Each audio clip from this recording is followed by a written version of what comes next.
Yellow Jacket Hockey is on the air from Westman Arena on the campus of the University of Wisconsin-Superior, where tonight the Yellow Jackets are going to try to get back in the win column with 3 very valuable points on the line as they play host to the Blue Goals from the University of Wisconsin-Eau Claire. Good evening, everybody, and welcome to the Yellow Jacket Hockey pregame show sponsored by National Bank of Commerce. I am John Garver, and last night the Yellow Jackets snapped a losing skid, which I guess is a good thing, that just 2 games, and you don't want it to extend beyond those 2 games, but unfortunately for them, they did not have the potential to start a winning streak as a result of it, because they ended up settling for a 2-2 tie here on home ice in a game that I think more than once we referred to it as kind of a ho-hum game. There wasn't the most exciting matchup, even though you had 2 pretty evenly matched teams, despite what the standings are going to say to you. It was an even matchup between the 2 teams, and there just wasn't a lot of excitement that went on over the course of the night. And if I needed any verification for what we were saying on the air, it was validated by the coaching staff when I walked in the back room. They're like, that was kind of a boring game tonight, wasn't it? Yeah, it was kind of a boring game. And Coach McKenna in the pregame interview will also validate us a little bit, going, we think we left a few hits on the table last night, in which we say, both teams actually left some hits on the table because there wasn't a whole lot of contact between these 2 clubs last night. I imagine it's going to be a little more on the physical side here this evening, and that is one of the beautiful things about the 2-game weekend series, is you get a little bit of that venom and that anger between the 2 teams that will carry over into the second game. Eau Claire with the 2 points last night, maintaining their position in the WIAC standings at the top. The Yellow Jackets with only 1 point last night dropped into 4th place, and that is a very key thing when you start looking at playoff standings and all of that, because if you're in the top 3, you get a bye on that opening weekend. If you're in the top 2, you get to host a semifinal game, but if you're in the 4th place team, then you're going to be on the road throughout. So kind of, except for the first round game, I should check that. But at any rate, Yellow Jackets needed to get more than 1 point over the course of the last couple of games. Unfortunately for them, they did not. So everything is a little more important now at this point going forward, and it all starts here tonight with 3 very big points against the Blue Goals. Still to come on the Yellow Jacket Hockey pregame show sponsored by National Bank of Commerce. We'll check in with Coach McKenna. We'll have Jason's keys to the game. We'll also take a look at the starting lineups. All that and more when the pregame show continues right after this. This is Yellow Jacket Hockey on 91.3 KUWS Superior and Yellow Jacket TV, an affiliate of the WIAC Sports Network. What's up? Can I?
Last night here at Westman Arena, the Yellow Jackets and Blue Gold skating to a 2-2 tie. Dane Hoyard opened the scoring at 3:16, getting himself a breakaway from about the top of the circles and some nifty stick handling and some shoulder shimmies and everything. Faked out goaltender Jan Skorpik. 6th of the season for him. Trenton Heide had the assist. 1-0 Eau Claire, just 3:16 in. The Yellow Jackets tying it up at 14:59 of the opening period. Andrew Larson getting his 3rd goal this season, snapping a wrist shot from the right circle that beat Max Guchar on the glove side. Logan Nickerson Gregerson and Daniel Roosevelt the assists. 1-1 after one. Eau Claire getting the only goal of the second period. It came at 12:09. Max Dronen scoring his third. This was Coach McKenna calls this play out in the pregame without calling this play out in the pregame by talking about just a mental mistake that the team is making, and the team is making too many for his liking right now. And the mental mistake being, you have a 3-on-2.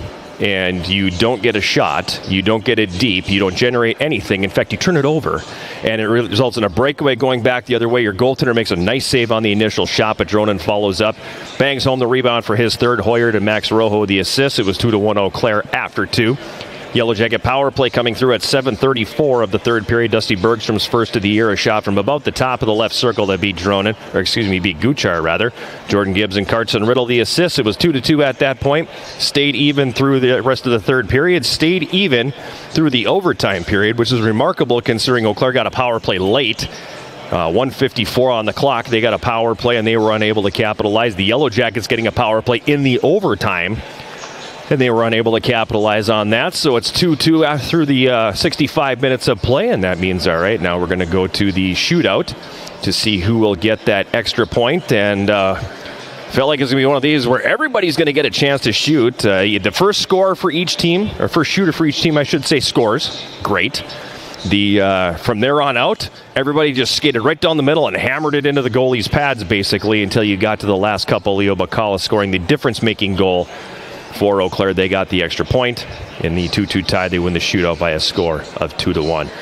Jan Skorpic, 28 saves in the game. Max Guchar had 21 for UW-Eau Claire. Meanwhile, elsewhere in the WIAC, Stout beating Beloit 5-0, and River Falls coming from behind to beat Stevens Point 5-4. A thriller there at Hunt Arena as the Falcons got one with 1:11 to go in regulation time to earn the victory. So they get the 3 points, the Jackets get the 1, and that jumps them into third place in the WIAC. I mean, the Yellow Jackets are sitting in fourth place, outside the window of having that bye in the first round, and they now would be hosting the opening round game against Stevens Point, something nobody would have seen when the coaches poll came out back in October. So Yellow Jackets got some work to do, and hopefully it'll start with this one here tonight against the team that's sitting in first place. And, hey, thanks, Ryan. Appreciate that. So, yeah, Idiot left his computer in his office today when he was coming up to the rink, and I had to call on Ryan to bail me out and run that thing here for me. So at least it's working. You know, last night we were having some difficulties, but no, we're working. We charged batteries. Everything is all good there. So that is a look at what went on last night. Same teams across the board here tonight. So UW Stout will have Beloit once again, and then River Falls will have UW Stevens Point, and we'll have eyes on all of those games throughout the broadcast here tonight. About 17 minutes away from the start of this one, and no time like the present. Keys to the game. What do you got, Jason? Well, you know, we come into tonight's game and you've got the same teams. And sometimes when you got the same teams, you got the same keys, or at least one of the same keys. Tonight's probably going to be another close game, and that same key is going to be winning the special teams battle. We obviously saw it last night. It was an integral part of why UWS was able to come out of that game with a point. The fact that the Yellow Jackets were able to score on the power play, kill off every penalty kill opportunity that they had.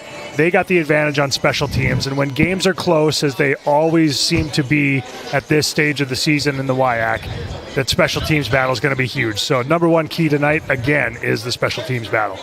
I can't poke a hole in that, and it's it's the cliche. This time of year, special teams and goaltending is what's going to win games for you. So I'm with you 100% on that. Right, not particularly novel, but it's going to be the facts. It's truth. That is hashtag truth, man. Key number two I'm looking at today for both teams is zone entries and puck retrievals. Interesting. Obviously, we saw the speed of Eau Claire on full display yesterday. We also saw UWS at times struggle to effectively enter the zone. We saw the aforementioned turnover on a zone entry situation crossing the blue line above the circles. We also saw them try to dump pucks in and not find a way to get to that puck first. In a lot of cases, not even be able to put pressure on that dump in and be able to retrieve it. And that led to not a whole lot of possession for UWS, sometimes feeding the Eau Claire breakout going the other way. So I'm really looking forward to watching these two teams, the way they enter the zones, exit the zones, the way that they handle plays at both blue lines tonight, I think will go a long way toward determining who wins this game. You know, and Coach actually makes a reference to something similar to that in the pregame or in the interview as well, by saying there's times where we needed to get north better, quicker, and we just didn't do it. And that's a piece of that. Yeah, and it'll be interesting to see the adjustments tonight. Again, same two teams coming back at it. Both teams have an opportunity to take their time, watch film, make adjustments. It'll be interesting to see what changes, if anything, tonight. So number 3 key tonight, particularly for UWS, is to maintain that strong net front presence that they had last night and get shots on goal, get shot volume. As we talked about on the broadcast during last night's game, there are goals to be had, but it really is going to require a bit more possession than they had last night, and a continuance of the successful net front presence that they established last night.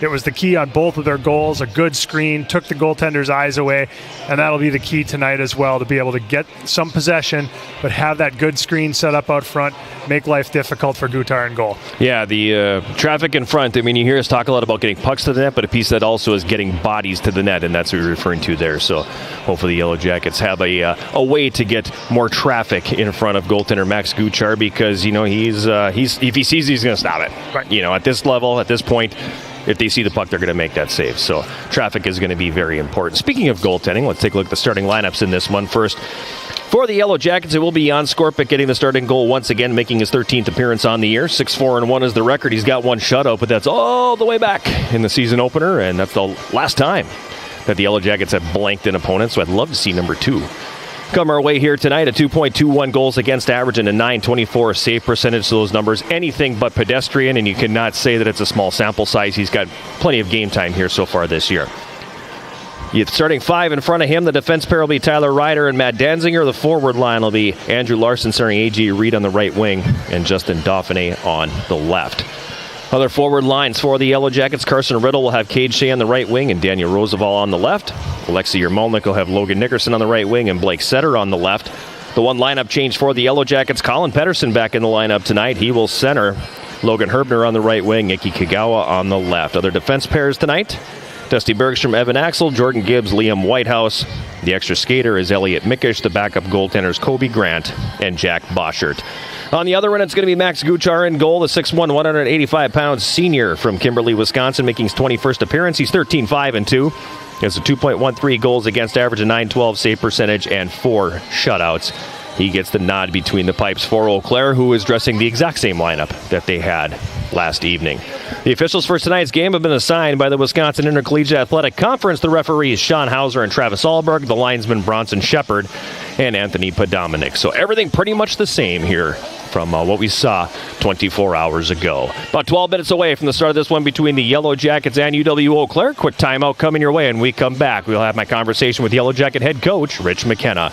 This is Yellow Jacket Hockey on 91.3 KUWS Superior and Yellow Jacket TV, an affiliate of the WIAC Sports Network.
back on the Yellow Jacket Hockey pregame show, sponsored by National Bank of Commerce. It's Saturday night. The Yellow Jackets back home, getting ready to take on UW-Eau Claire in the second game of their weekend series. I am John Garver, and as always, I'm joined by Yellow Jacket head coach Rich McKenna, and three young boys playing a soccer game right over our shoulders, so we might have some sound effects and some cheering in here as well. But Coach, last night 2-2 tie in overtime. Team showing some gumption coming back from 2 1-goal deficits. Yeah, like I was proud of them for that. A little bit of resiliency to go perfect on the 100% on the kill and actually get a power play goal. Rare feat. So let's celebrate the victories. It was a big power play goal though. Like that's a big point for us, and we just need. I told the guys, like, I don't see other teams making the mental errors that we're making that are resulting in and the timing of them. It's just something we need to get out of, in all honesty. There's no way to get out of it. You just got to work your way through it and not make them. So hopefully we're a little bit more physical. I thought we left a lot of checks on the table last night. I thought we were hesitant to go on offense when we could have went north a couple more times. When we did go north, we were flat-footed because for whatever reason there was an entire zone between the D and the forwards. But all correctable things. It's the WIAC. Anyone can beat anybody, and to get a point last night was good. Would like 3 tonight. Let's unpack a couple of those things. First things first, you talked about it, leaving checks on the table, and we kind of said that on the air. Jason referred to it as a no-hit game because it really wasn't a physical contest at all. And your team leaving hits on the table, their team leaving some hits on the table as well. But when you're dealing with the defense corps mobile like they have, you have to finish your checks. Yeah, I don't. It's the way the game's trending, and it just drives me up a wall. Like I'm looking really forward to, the guys take a class here. They take that varsity class, right? There's actually going to be an assignment this year. They're going to watch the Olympics, and they're going to watch what the old school used to do. And how many games do they play in the Olympics? What is it, like 6 or 7? Yeah. So basically a third of our season in about 2 weeks. Well, they can do it. 2 games a week, 16 weeks. It's not that taxing. They're gonna write a 2-page paper on what it takes, and that's going to be it. I'm going to have each group pick a country, and you're going to watch those games, and you're going to tell me why they were successful and why they weren't successful. And there will be a common theme when it's the United States and Canada or Sweden playing for it, maybe Finland for Rupe. And you're going to see that the teams that are tough win. So I can't stand the way the game's trending. It's awful. Getting an assignment where you get to watch games, okay, sign me up for that. I'd be all over that back in my time. The other thing you talked about was having a chance to get moving north up ice and create some more things offensively. Did their speed have a reason for maybe you guys not wanting to jump up as much as you could have? Well, it shouldn't have, because if you look at the detail in which they play with, they just go.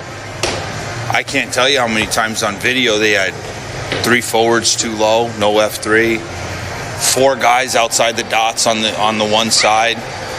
Problem is, we had nobody in the middle of the ice to move the puck to, because we were just standing around, or we would skate ourselves out of position to where we had no outlets to move the puck, and then you just chip it out, and that ping pong game starts. There was a lot of ping pong last night, and I don't know. We'll see. Well, we gotta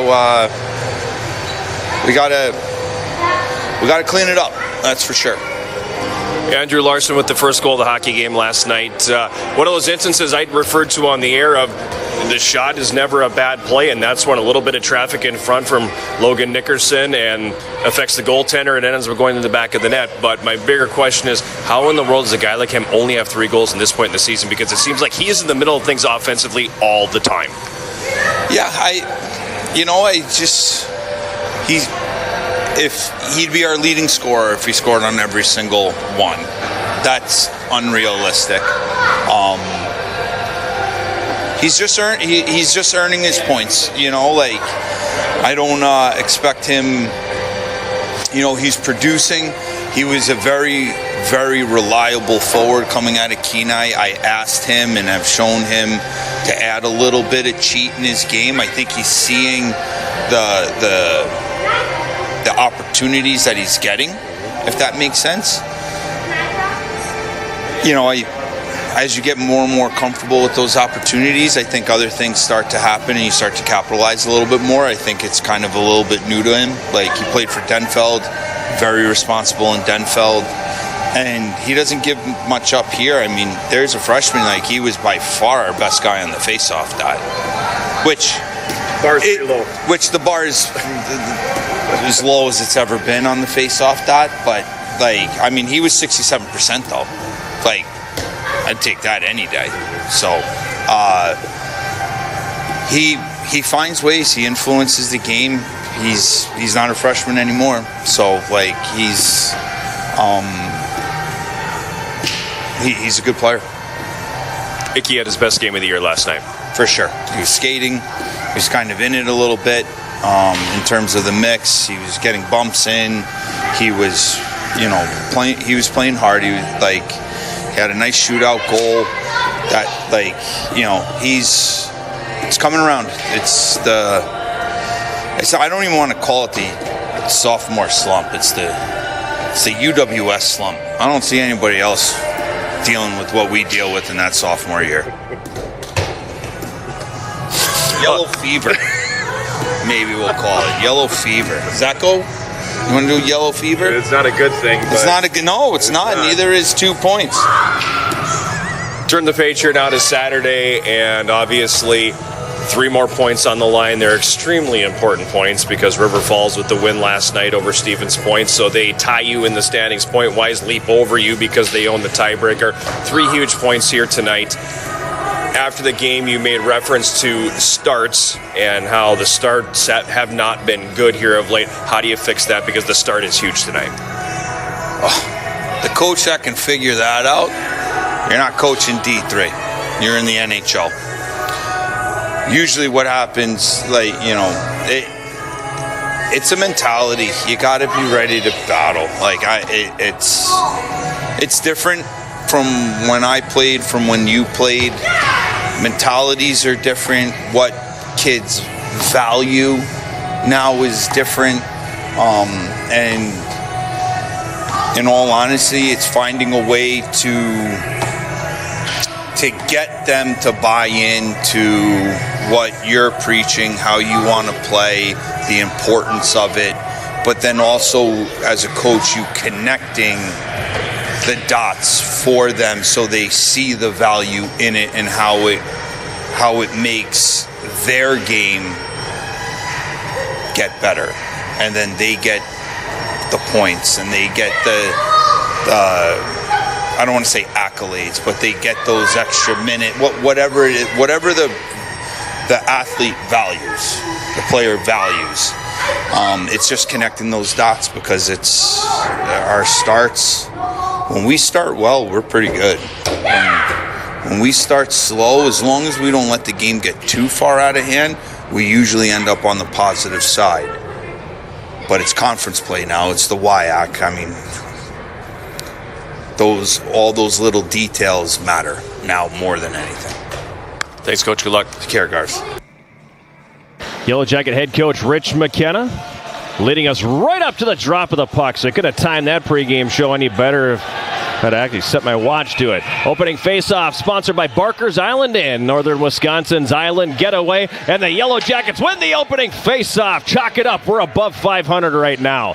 Puck is in the offensive zone as the Jackets attack from left to right.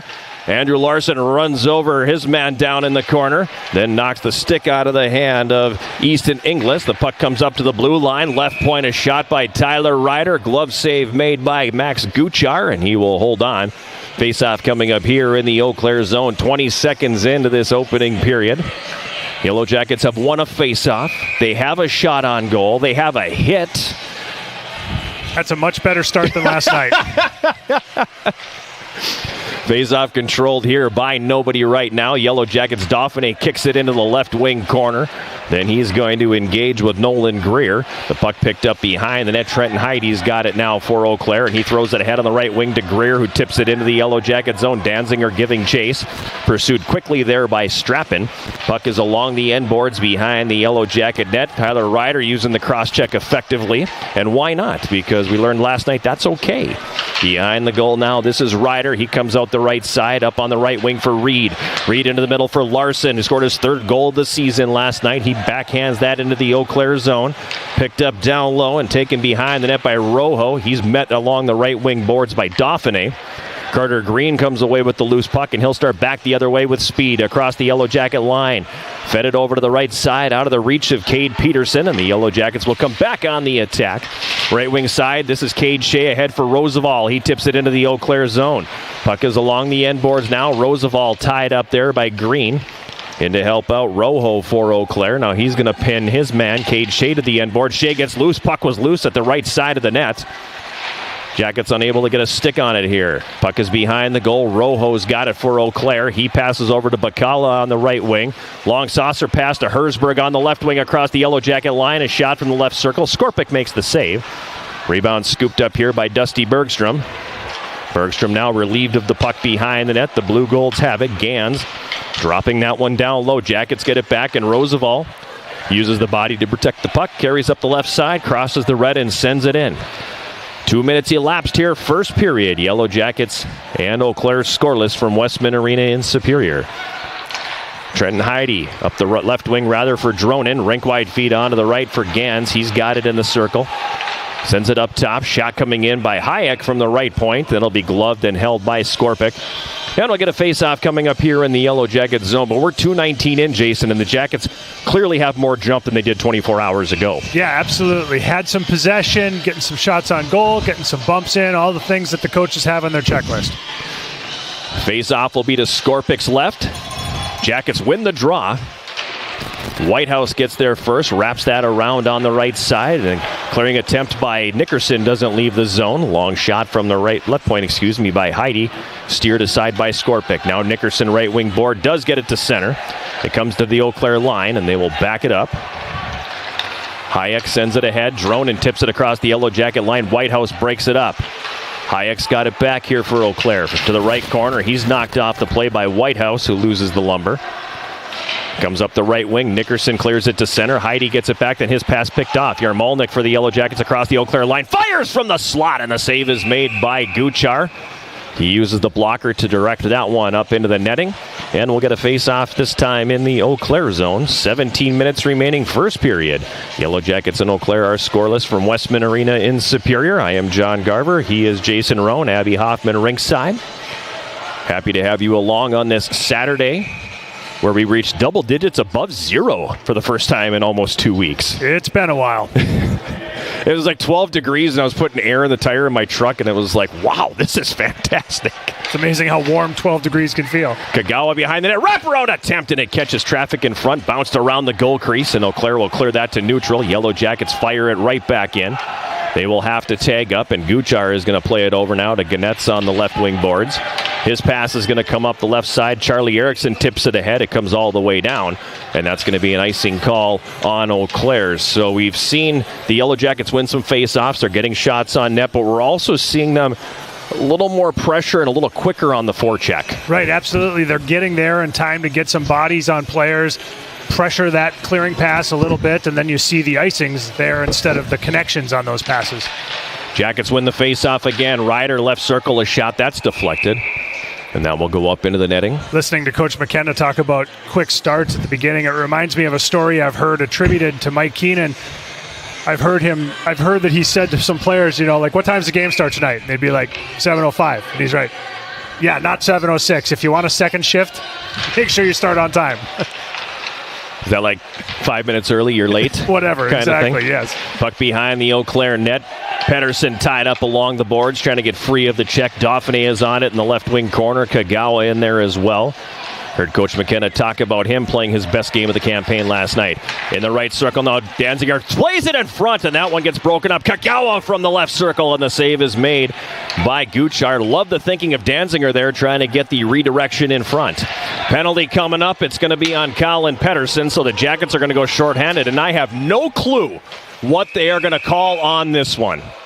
Interference, maybe? Because that was... If that's interference, that's a hook. I don't like it. He had one hand on his stick. Again, much like we said last night, it's one of those things that will happen 36 times tonight. I just don't like it.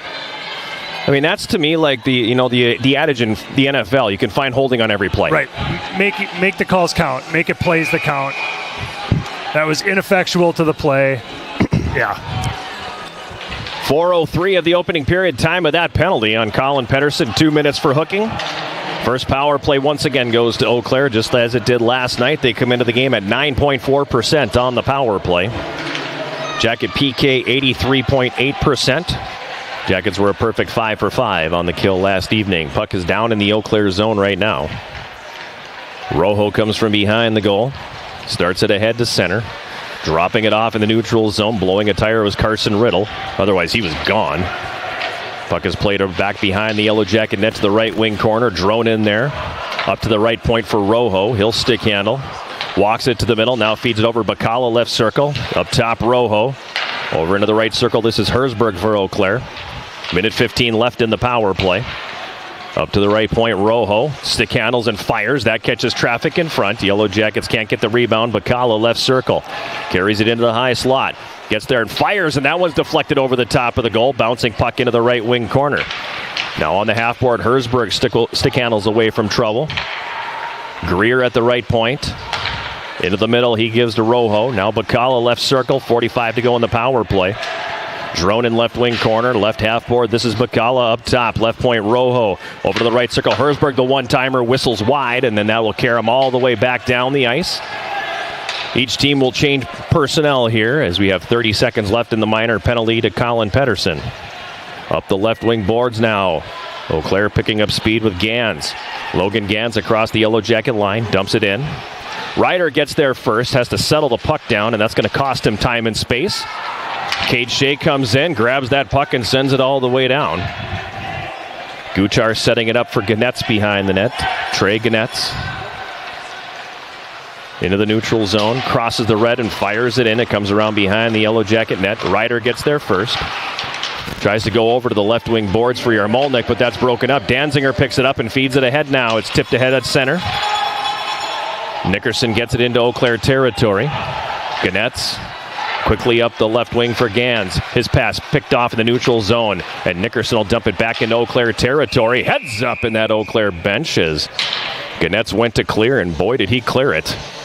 And that's dangerous, as we learned when Marion was in town and Coach McKenna took that one in the beak. Credit to Blake Setter there. Again, fast on his feet, applying the forecheck right away, put pressure on that Eau Claire player, and didn't give him enough time to make a good pass there. He just had to fire it. Ended up right in the player's bench. Face off in the Eau Claire zone to the right of Guchar. 13:37 remaining here in this opening period. Yellow Jackets and Eau Claire scoreless. Jackets have killed off the first shorthanded opportunity of the game. They get a shot right off the face-off, and Guchar makes the save once again. On the right wing boards, Nickerson breaks up the play. Blue Golds clear it back to neutral ice. Now it's going to be taken here by Bergstrom and fired hard into the Eau Claire zone. On the right wing, Nickerson in to help out along the half board. This is Setter. Pokes it down the wall. Now a centering feed intended for Yarmolnik broken up. Yarmolnik ends up with the puck. It kicks up to the blue line, and that will come out to neutral. Dusty Bergstrom's got it right wing boards, and he'll send it back into the Eau Claire zone. Blue Golds quickly coming back in transition. Bullinger Tried to get it across the Yellow Jacket line, but it was snuffed out there, and now the Blue Golds will tip it down into Yellow Jacket territory, and they will head off on a line change here as circling his net, Evan Axel. Up the right wing, Shea, he deflects it in, Yarmolnik giving chase. Now Heidi, up the middle, over to Peterson on the left wing. Cade Peterson dumps it in, comes to the right wing corner, Yellow Jacket zone. Roosevelt getting there first, behind the net for Gibbs, now around to the right side, Whitehouse. Tried to push that one up the boards. Broken up there. It comes up over to the right point. Good pressure there by Roosevelt, and that's going to be a zone exit. Unfortunately, his pass will be out of the reach of Cade Shea. And it'll be icing on the Yellow Jackets, but I like the pressure he applied on the defense there and didn't allow Rojo the opportunity to make a play and keep the puck in. Right, yeah, Yellow Jackets really taking away time and space well so far at the start of this one.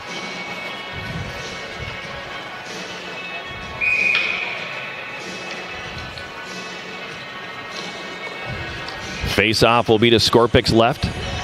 Shots 5-4 Yellow Jackets, 12:16 to play here in this opening period. No score. Behind the Yellow Jacket net, this is Gibbs. On the right wing, he's got Shea. Shea tried to feather that one behind the defense and spring Yarmolnik, but it didn't go. I feel like Yarmolnik's been on the ice the entire first period. Finally, he's going to get off for a line change here. That was a long shift for that group. A very long shift for that group. It didn't need to be, but they were fine, so I guess it was okay. Larson in his own zone, takes a bump, gets it to Roosevelt. He plays it backward for Ryder. 3-on-2 developing here now. Across the line, right side, Larson out front, Ryder. Tried to spin it around and throw it in front for Cade Shea, and that was a product of having 3 left-handed shots on the rush. Yep. Eau Claire back the other way. Greer on the left wing, plays it deep behind the Yellow Jacket net. It's taken here by Danziger. Danziger plays it up the left side. Dauphiné has it. He settles it down, throws it all the way over to the right wing boards. Yellow Jackets will take it there, and Ryder clears it to neutral ice. Bouncing puck. Knocked down by Dauphiné. He gets it across the Eau Claire line. They could have called a hook right there, but they're going to let that one go. And Eau Claire will come back the other way. 3-on-3. They cross the Yellow Jacket line. Hoyard in the right circle. His pass hits a skate. Now it's up at the blue line. Hayek's got it there. Walks and fires, and a glove save is made by Jan Skorpik. And he will hang on, giving us a stoppage in play. But, I mean, Justin Dauphiné is trying to work his way through traffic. Just a little tug by the letter of the law that is a penalty. And that was one that actually made a difference in the play. It fueled transition I don't want to be the the guy whining about officials, but it's like, that's if you're going to call the one you called on Colin Pettersson, you have to make that call right there. It opens you up to those kinds of questions. Bergstrom for the Jackets ahead on the left wing. This is Setter. Jackets get away with an offside because that was really offside, but play continuing on. Right wing corner, it skips past Logan Nickerson, and it's going to be carried ahead. Gans on the left wing, dumps it into the Yellow Jacket zone. Right wing corner, Hoyard sends it deep for Gans. He tried to center. It hits the outside of the cage. Its clearing attempt is going to be held in by Rojo at the right point. He sends it down the boards, and it's going to be broken up, and Yarmolnik clears. Gans once again dumps it in and then throws a cross-check up into the teeth of Logan Nickerson. Better count and see if all 20 are still there. Meanwhile, back the other way. Nickerson with a nifty pass ahead for Setter on the left wing. Now Nickerson's got it back. Nickerson sharp angle shot. Guchar makes the save. Rebound was there, but nobody in a gold sweater could catch up to it. And Eau Claire will clear. On the left side, Setter moves it ahead in the neutral zone. Comes back into Yellow Jacket territory now, and Gibbs will give chase as we've passed the 10-minute mark of the first period. No score between the Yellow Jackets and Eau Claire. Centering attempt comes to the left side of the net, and Skorpik will drop down and cover it up. And we're going to get a face-off here in the Yellow Jacket zone. And a reminder, if you can't get enough of the Yellow Jackets, tune into Eye of the Swarm, the official podcast of Yellow Jacket Athletics. Join the Big Sound, Matt Johnson, and me throughout the year as we sit down with Yellow Jackets student athletes, coaches, and other guests. Eye of the Swarm is available at uwsyellowjackets.com/podcast, on Spotify, iTunes, or wherever you get your podcasts. And want to make a special hello to the Squire out in New York. Sent us the message and said you guys are nailing it in your pregame analysis. So, all right, thank you very much. Mr. McKenna, a loyal listener. If he's at the Legion, hello to everybody at the Greenwood Lake American Legion tonight. I find it troubling when the linesman is 12 feet away, watching a guy get cross-checked in the neck and have it come up into his jaw. And they can't do anything about it. Yep. And you would hope that during the timeout here, where they're convening in the referee's crease, they would say, hey, heads up on this. Right. Because 27 took one in the chops here a couple minutes ago. Yeah. And but when you have 4 of them on the ice, if you're going to go through all the trouble of having 4 of them on the ice, go ahead and empower them all to be able to call things that they see, It reminds me of that old NFL Films clip where they have the coaches mic'd up and Sam Weiss says, our guy got hit in the face and the neck on that play. He's going to live, but that is a penalty. Yes. God bless you, Steve Sable. Behind the Yellow Jacket net, Larson's got it up the right wing. He's got Colin Pettersson there, and he'll flip it to neutral ice.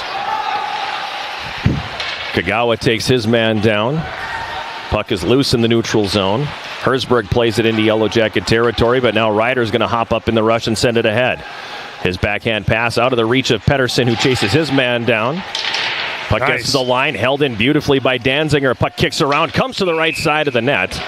And Guchar gets the trapper down and freezes that before Kagawa could get a stick on it.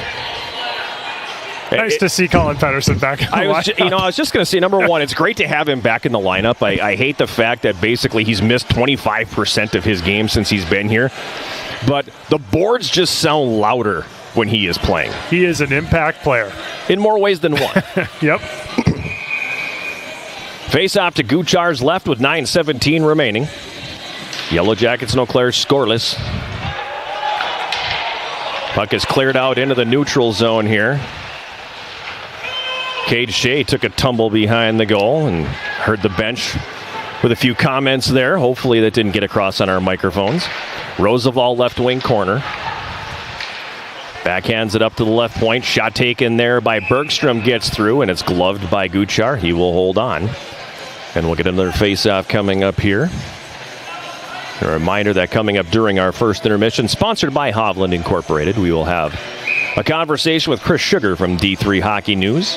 Always good to catch up with the man who is more plugged into Division III hockey, men's and women's, than anybody in the United States. Maybe globally. I'll even go that far. Bergstrom plays it deep. Dauphiné had to get away from him. It goes into the left wing corner now. He takes a hit there. Puck still tied up in the skates. Mickish looking for it. It finally does come free. Heidi goes to clear. Puck kicks around the high slot, and now it does come to neutral. Strappin gets it to the Yellow Jacket line. The Jackets are going to play it back the other way. Icing waved off as that one was tipped. Mickish on the left wing gets dropped going after that puck. Heidi's got it behind his net now, and back the other way, Eau Claire. Swing and a miss on the check there by A.J. Reed. Awkward fall, but the puck comes back the other way. He gets back in the play as it's behind the Yellow Jacket net now. This is Hoyard coming around with it, throws it into the slot. Hayek with the shot, blocked beautifully by a sliding Blake Setter. Behind the goal now. Gibbs runs his man over, sending Dronin to the seat of his pants. Puck pops up, ends up in the corner. Dronin lumberjacking and then cross-checking Gibbs in the corner. Play continuing on as it comes to the blue line, and Reed carries it up the left wing boards. Across the red, he dumps it in. Temperature heating up a little bit here midway through this first period. I like this. Gans at center across the Yellow Jacket line. Has it in the right circle. Tries to drive the net. Skorpik sticks that one away. Now in the slot, Dronin had it, then lost it. Clearing attempt comes to Hayek. Right circle. Now for Gans' right point. A shot that's tipped over the top of the net. Danziger picks up the puck and starts it back the other way. Could have sprung Setter between the D, but kind of ran out of room on that one. The defense was able to close on him. Yarmolnik on the right wing boards. Fed it to the middle. It gets away from Nickerson. And Hayek will take it and clear it for Eau Claire. It's going to bounce past Tyler Ryder and come all the way down. Gans has it here. Gans on the left wing boards. Throws it to the front of the net. Comes up to Bradley at the right point. Bradley gives that one down low. Galenshin behind the net. Now back to Bradley. Left circle. Throws that through the goal mouth. Puck comes all the way back up. Thompson is going to play it deep for Eau Claire. Now Galenshin in the right wing corner. He carries that one up the boards. Thompson down low for Erickson. Up top, it's going to get past Bradley. Herbner closes on him quickly, and Eau Claire will regroup at center, and Gnetz will dump it back in. 6.5 minutes to play, first period. Yellow Jackets and Eau Claire scoreless. On the right wing boards, Larson tips that one ahead. Tried to get it to Herbner, but that one's broken up. Now the puck back inside the Yellow Jacket blue line. Bergstrom carries it to the neutral zone, feeds Larson on the right wing. Larson floats a pass toward the net. Pettersson driving the goal. And Guchar is going to step out and cover. And we'll get a face-off in the Eau Claire zone once again. Something else I noticed, too, and I think Mouse would probably verify this if we had him here right now. The gaps are much better for the Yellow Jacket defense tonight. Yeah, there is not much time and space in any part of the ice for the Blue Gold so far in this one, and definitely gap control has been improved. 6:09 to go here, opening period. Shots 9-7 Yellow Jackets. We have no score. Axel plays it to the left wing boards in the Eau Claire zone. Shea gets there first, gives it down low. Roosevelt. Heidi ties him up in the left wing corner. Shea in there to help out. Now it comes free. Shea again tied up. Puck worked up the boards and it comes back the other way. Thrown to the ice here is Roosevelt. Play continuing on. Now a long shot. That one's going to be stopped by Guchar. Heidi and Roosevelt, some pushing and shoving. I love it. I like this Yellow Jackets team tonight. Not that they weren't engaged last night, but they are in this one for sure. No, 100%. And this is what you know they're capable of. This is why I am bald and McKenna's going gray. This is why. Because you see this and go, yeah, I know they have it in them. Yep. And they can play this way all the time, and they just don't.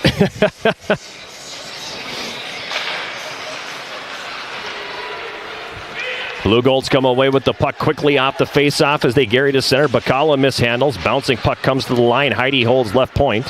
Yellow Jackets clear it ahead now up the right side. Roosevelt on the right wing boards.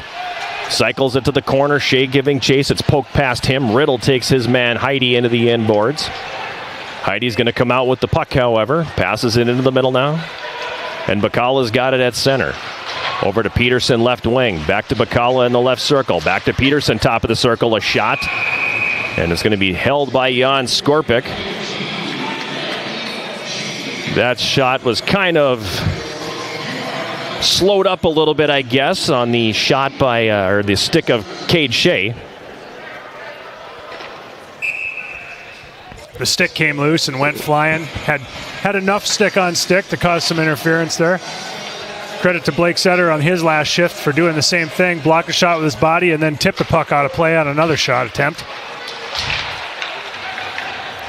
Puck cleared out to the neutral zone. Now it's driven back into Yellow Jacket territory. 5 minutes to play here in this first period. Yellow Jackets and Eau Claire scoreless. Larson in his own zone for the Yellow Jackets. Moves it behind his net. Intercepted there. Hoyard comes out with it. He carries all the way up to the blue line. Then his pass tipped out to neutral by A.J. Reed. Good stick. Puck back to the Yellow Jacket line. Danziger breaks that up, and he'll send it ahead at center. Dauphiné tried to push that one in. Eau Claire sends it back the other way. Now behind the Yellow Jacket net, this is Ryder. Quickly up the left side. Dauphiné has it there. He's taken into the wall as it comes back into the Eau Claire zone. Heidi's pass for Gans on the left wing. Now Gans is going to carry it to center. Crosses the red, crosses the Yellow Jacket blue, has it left circle. That shot tipped wide. Larson picks it up, flips that one to the line. Nickerson on the backhand clears it to neutral where Bradley has got it. He'll move it back ahead for Greer, now over on the left wing. Heidi, back up the left side, takes the shot from a sharp angle, and throwing the stick out is Skorpic, and he'll deflect that one up over the glass and into the netting, and we're going to get a face-off here in the Yellow Jacket zone as we're down to 3:57 remaining in this first period. No score. Jackets with a 10-6 edge in face-offs in the early going here. Good to see that. Helps drive some possession. Well, when you talk about last night, I mean, at this point it was 16-4 to the bad. You know, you're winning 20% of your face-offs at that point, so goes back to my whole thing that it's focus and effort. That's all it is. Kagawa on the left wing comes to center and gets run over, but he got the puck ahead for Larson over the line. Fires, and a save made by Guchar. Now the Yellow Jackets play it up to the line. Right point, Axel walks down to the circle, takes the shot. That one pinballs around and then gets knocked away by Bradley. Clearing attempt gets past Pettersson, held in. Bergstrom left circle, a shot. Save is made. Pettersson on the rebound, and that one's not going to go. Goal light is on. Oh, Petey, welcome back to the lineup, buddy. Goal light is on. Colin Pettersson drives the net and then some. No way they're letting this stand. Puts the goaltender and the defenseman in the net. This would be one of those that the NHL would send to Toronto and quickly have come back and go, yeah, there was goalie interference. Yeah. Jackets put the puck on the goalie, and then Pettersson just put the goalie and everything in the net. I'm assuming this will not count, even though the Jackets are doing the celebration train like it is. The officials are going to have a conversation. I mean, we're excited thinking it's a goal, but it might end up being a penalty. It might be. But they are talking. The officials are talking right now. Andrew Larsson's been yapping at Gujar the whole time down there. You know, he's just now coming back into his own end of the ice. Big conversation here. Yeah, the penalty box door opening up. So that bad boy is not going to count.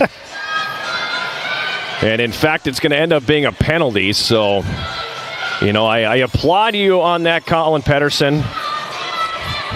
Yeah, I like the grit. You know, but I understand why they're calling it. What do the kids say nowadays? Like, he got the assignment. You know, like, he got the assignment. He's back in the lineup, and he knows what his job is.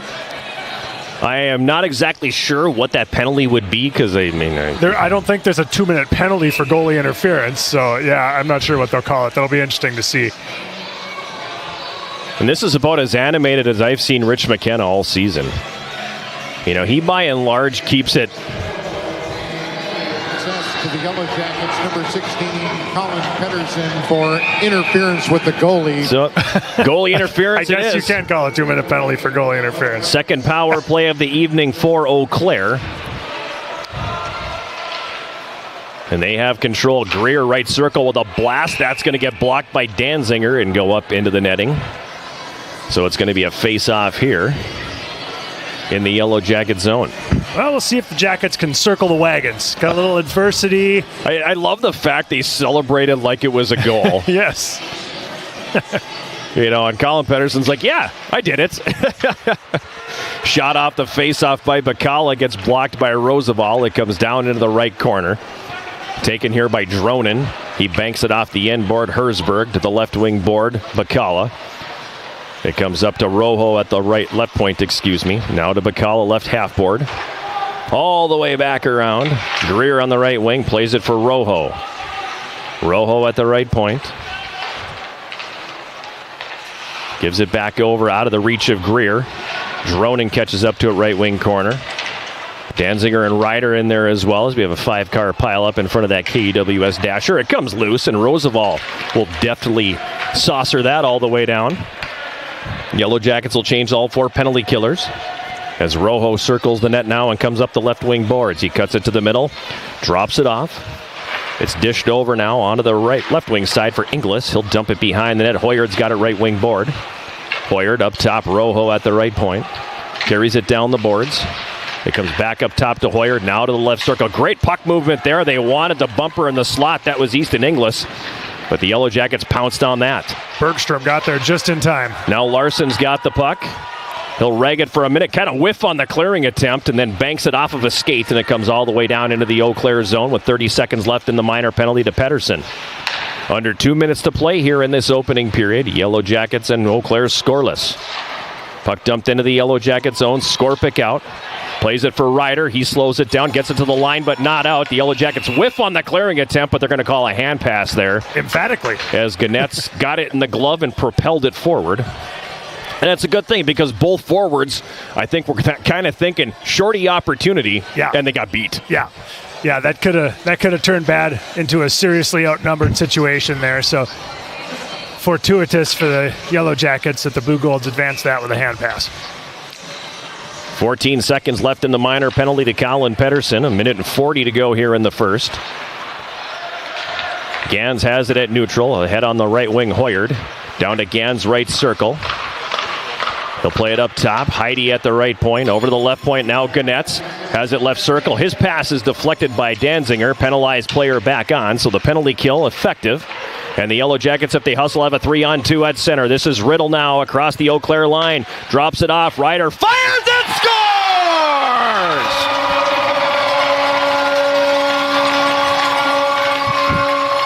Nice to see Tyler Ryder get the reward.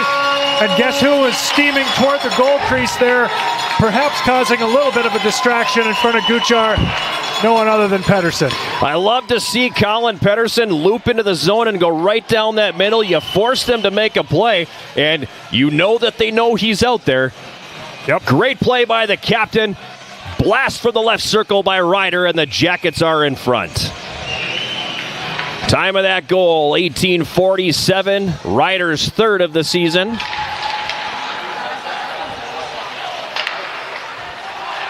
The Jackets have the lead. Long shot from the right wing by McKenna, sticked away by Skorpic, and that will go over the glass and out of play.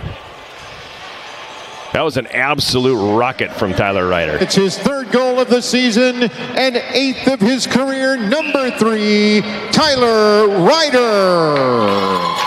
He got assists from number 15, Carson Riddle, and number 9, Daniel Roosevelt. So Roosevelt and Riddle with the helpers.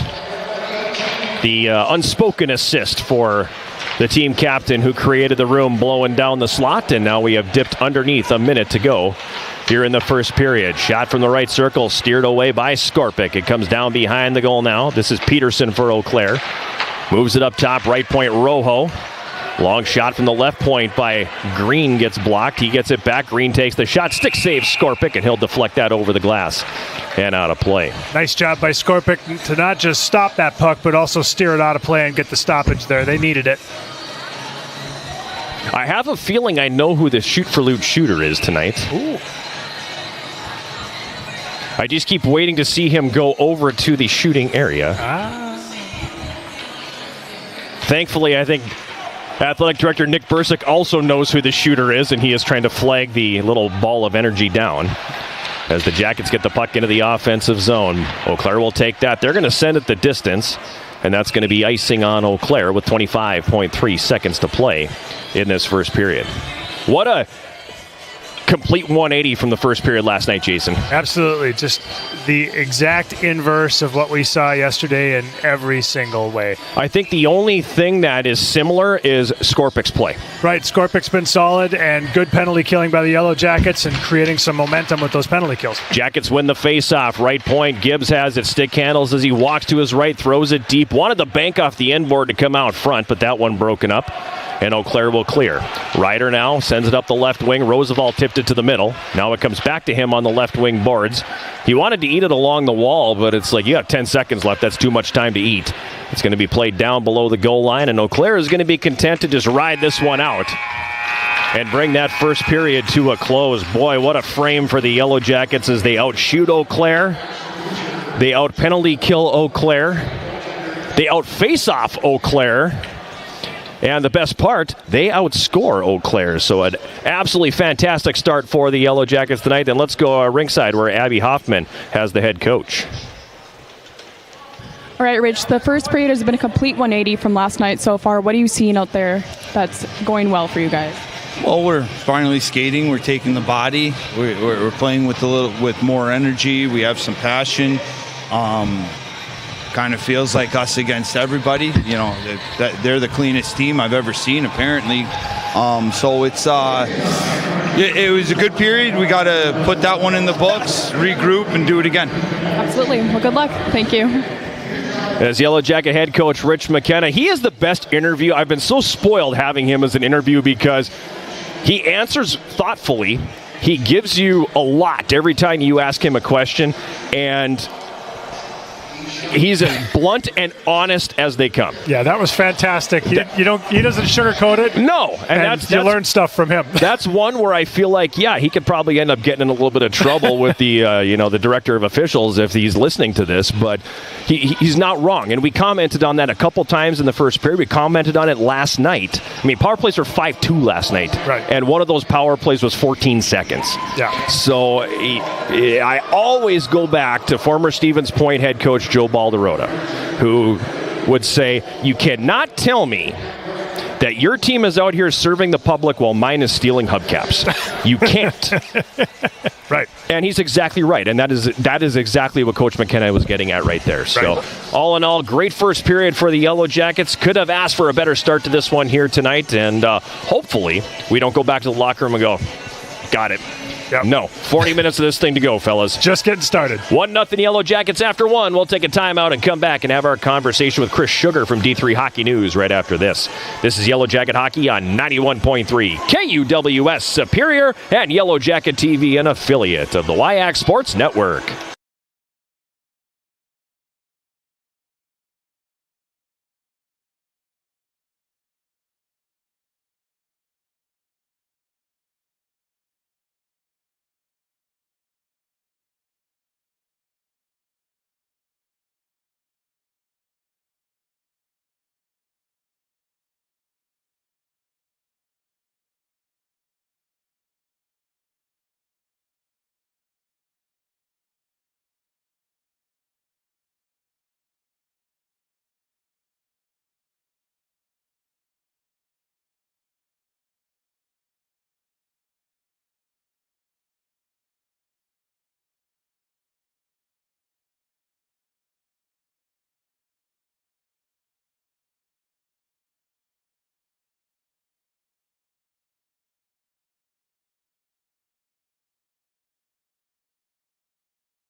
Live.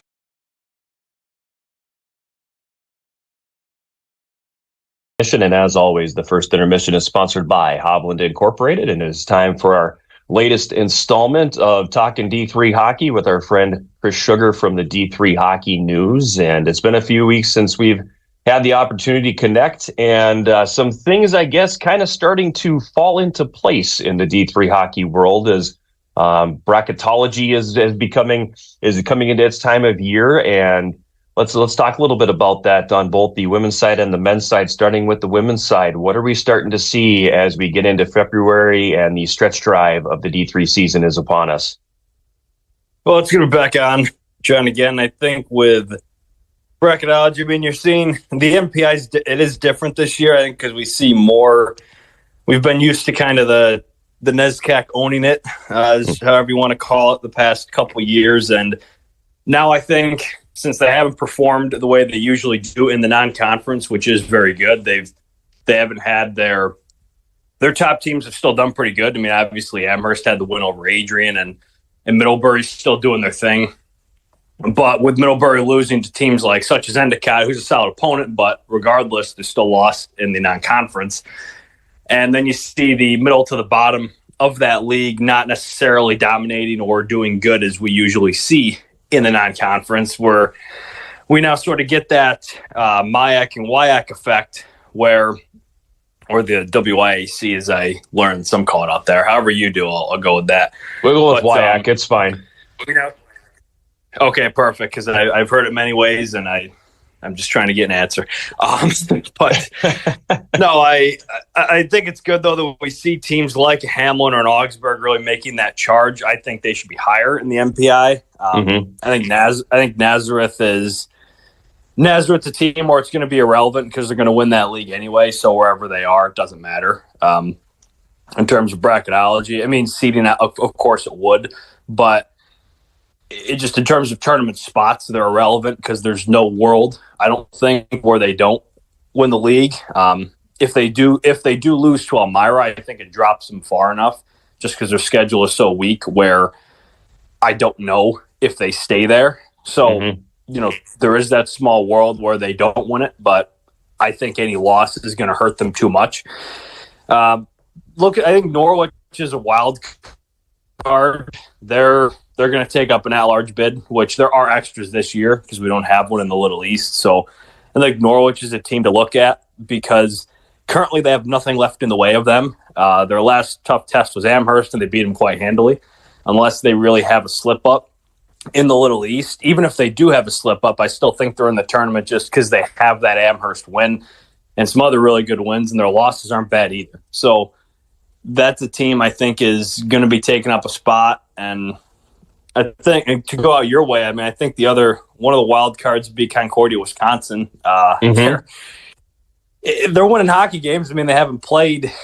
They're playing who's on the schedule. St. Norbert, they're not really what I think a lot thought they could have been or would have been this season, but I'm not taking anything away from them. They still won the games that usually don't go their way against the Green Knights. So Concordia is a team that, I think it's a given. You're going to have to win the NCHA. I don't think that league isn't good enough to have more than one bid between them and Adrian, but they're a team I think it'd be fun just to see how they do against Adrian, then potentially an NCAA tournament.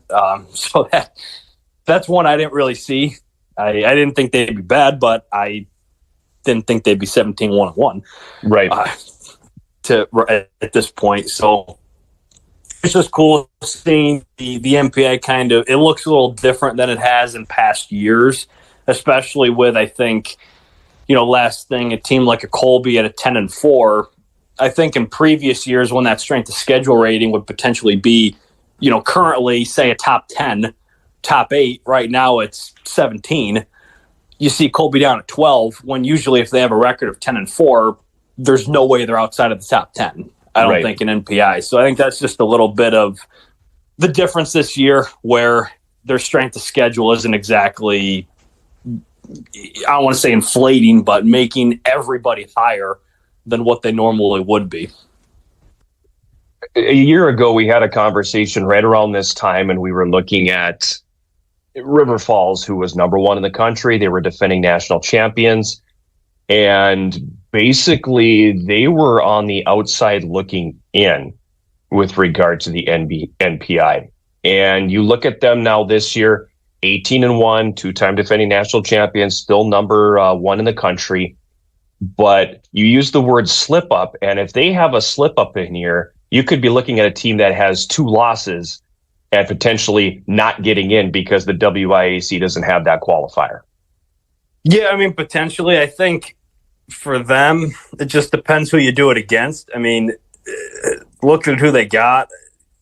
No offense since I'm on the Superior broadcast here, but if they were to lose to Superior, that's probably going to hurt them pretty bad. With the way things have gone so far for them. If they lose to Superior, they're not dropping out of it, but you're going to need to do pretty good against Eau Claire the rest of the way. But what I think helps them, though, is they do have it for the non-conference. They have that crossover, which I think does help them. And with Endicott doing, I believe they played Endicott. Yes, with Endicott doing as good as they did against, say, a Middlebury, you've got that win in there. You've got the Plattsburgh win in. You've got the sweep of St. Norbert, or the 1-1, I should say. And then the loss to Eau Claire, I mean, Eau Claire has that win over Hamlin. I think so. It's one of those where if they're going to lose, I mean, I just don't think they're going to drop that severely just because a team, like Norwich doesn't exactly have a dominant schedule and they have the losses to Plattsburgh and Williams. If they lost to a team like an Eau Claire, I don't see why they would drop too bad. I mean, because if they lose to Eau Claire, it helps them in a sense because they're everybody's best win. You give Eau Claire a good win, it's in the WIAC. It's not going to help you, but it's kind of like, okay, subtract 10 but add 3, if you want to call it that, as like an insurance policy. Versus if you went and lost to Plattsburgh, it's kind of like just a complete negative. Mm-hmm. So I think I think River's safe. I think this year, especially with the NESCAC having the less weight and with the WIAC the way it is, I think they're fine. And Eau Claire is the team that if they're going to want a spot, they're going to need to beat River probably 2 more times. I think at least. Let's flip over to the men's side. And you're talking about, again, the NCHA where you've got 3 teams in the top 9 in the NPI, and that's going to be an absolute meat grinder getting through the rest of the regular season and the postseason. Yeah, the NCHA, I think, would be I said this for the week, it'd be a travesty if they get like one team in versus, because that's how it was looking originally. Right. Like Salve or I didn't think there was a team. Salve wasn't too thrilled with me with what I was saying about their schedule, but to give them some credit, I actually will, because a team decided to top them in terms of making a worst possible non-conference schedule, and that would be Chatham. I didn't think it was possible, but apparently it is, to have an even worse schedule than Salve this season, because at least Salve decided to schedule somebody who's within the top 60 or 70, mind you, in the non-conference. I don't mean to laugh, but Salve's strength of schedule is 86, and Chatham is 89. Right. Well, yeah, correct. And there's 91 teams. That's correct, because I put out a tweet that was about Chatham's schedule, their non-conference. The win percentage or something, if you include each team as its own entity, like obviously if you play the same team, I'm counting it twice because it's 2 individual games that you could have scheduled somebody else. Right. Their total win percentage a month ago was, I think, 19% or something and it's gone down even more because that didn't include another game against Hiram. So I hope you had fun beating them 40-2, but I don't understand. I didn't think it could get any worse, and then easily it did. The only thing with Chatham is they've got Geneseo this weekend, and they're not a bad hockey team. Like, that's something, when you say somebody's schedule isn't good, they automatically think, oh, you're calling them a bad hockey team. It's like, no, that's not what I'm saying. But the point is, you just haven't, like, if you are a skilled hockey team, go play other quality opponents. Like, why are you playing these teams that, no offense to them, just aren't ready yet for that, for a team of your caliber? So, I'm glad they're 12 just because at one point they were ahead of St. Norbert, which I thought was ridiculous. Mm-hmm. And again, St. Norbert's had a couple slip-ups this year, but you're playing the team, like, you're going to the Stevens Points for those Tuesday night games. You're playing the St. Olafs of the world. Yeah, they're not hiding from anybody. No, like Tim Coughlin, I'm sure, isn't thinking in the preseason, like, oh boy, I got to get a couple, free ones in there. Like, they don't have any of those. So that's where I think with Chatham, they're a team. There's no world they get an at-large bid unless they went and. Geneseo's been struggling. The wins over Geneseo aren't going to mean as much as I think they will. Mm-hmm. I think they think once they beat Geneseo, it's kind of free reign. It's like, well, no. Geneseo's been struggling, and I think they're 11-6-1. It's like, you're going to need to go beat Utica, which is a whole, and they play at Utica for 2 games, which is a whole different animal. And I just think that's one of the biggest stories is, like, this year we see teams in the low 80s or high 80s, whichever way of the aisle you want to look at it, that high in the NPI. So it's We're going to go ahead and bring that one down because there's still a couple minutes left on that conversation. But at any rate, we're back here at Westman Arena. First intermission sponsored by Hovland Incorporated. Yellow Jackets with the 1-0 lead over Eau Claire after 1. Tyler Ryder's third of the season. Carson Riddle and Daniel Roosevelt, the helpers, staking the Yellow Jackets to the lead, Jason. Yeah, excellent to get that lead tonight, not have to chase the game. Lets the Yellow Jackets play the kind of game that they want to play. And hopefully that means continuing what they did in the first period. Coming out here, grinding, getting to pucks first, putting pressure, good forecheck, getting those bumps where they can, creating some pressure, possession, shots on goal, all good things. Elsewhere around the WIAC tonight, after 1 period at the Finetti Community Center in Menominee, Stout has a 1-0 lead over Beloit. And then Stevens Point has shown up with the offense tonight, out shooting River Falls 12-6 in the first period, and outscoring them 3-0. So Pointer Hockey saying enough's enough. We're not doing this again after what happened last night, and so here we are.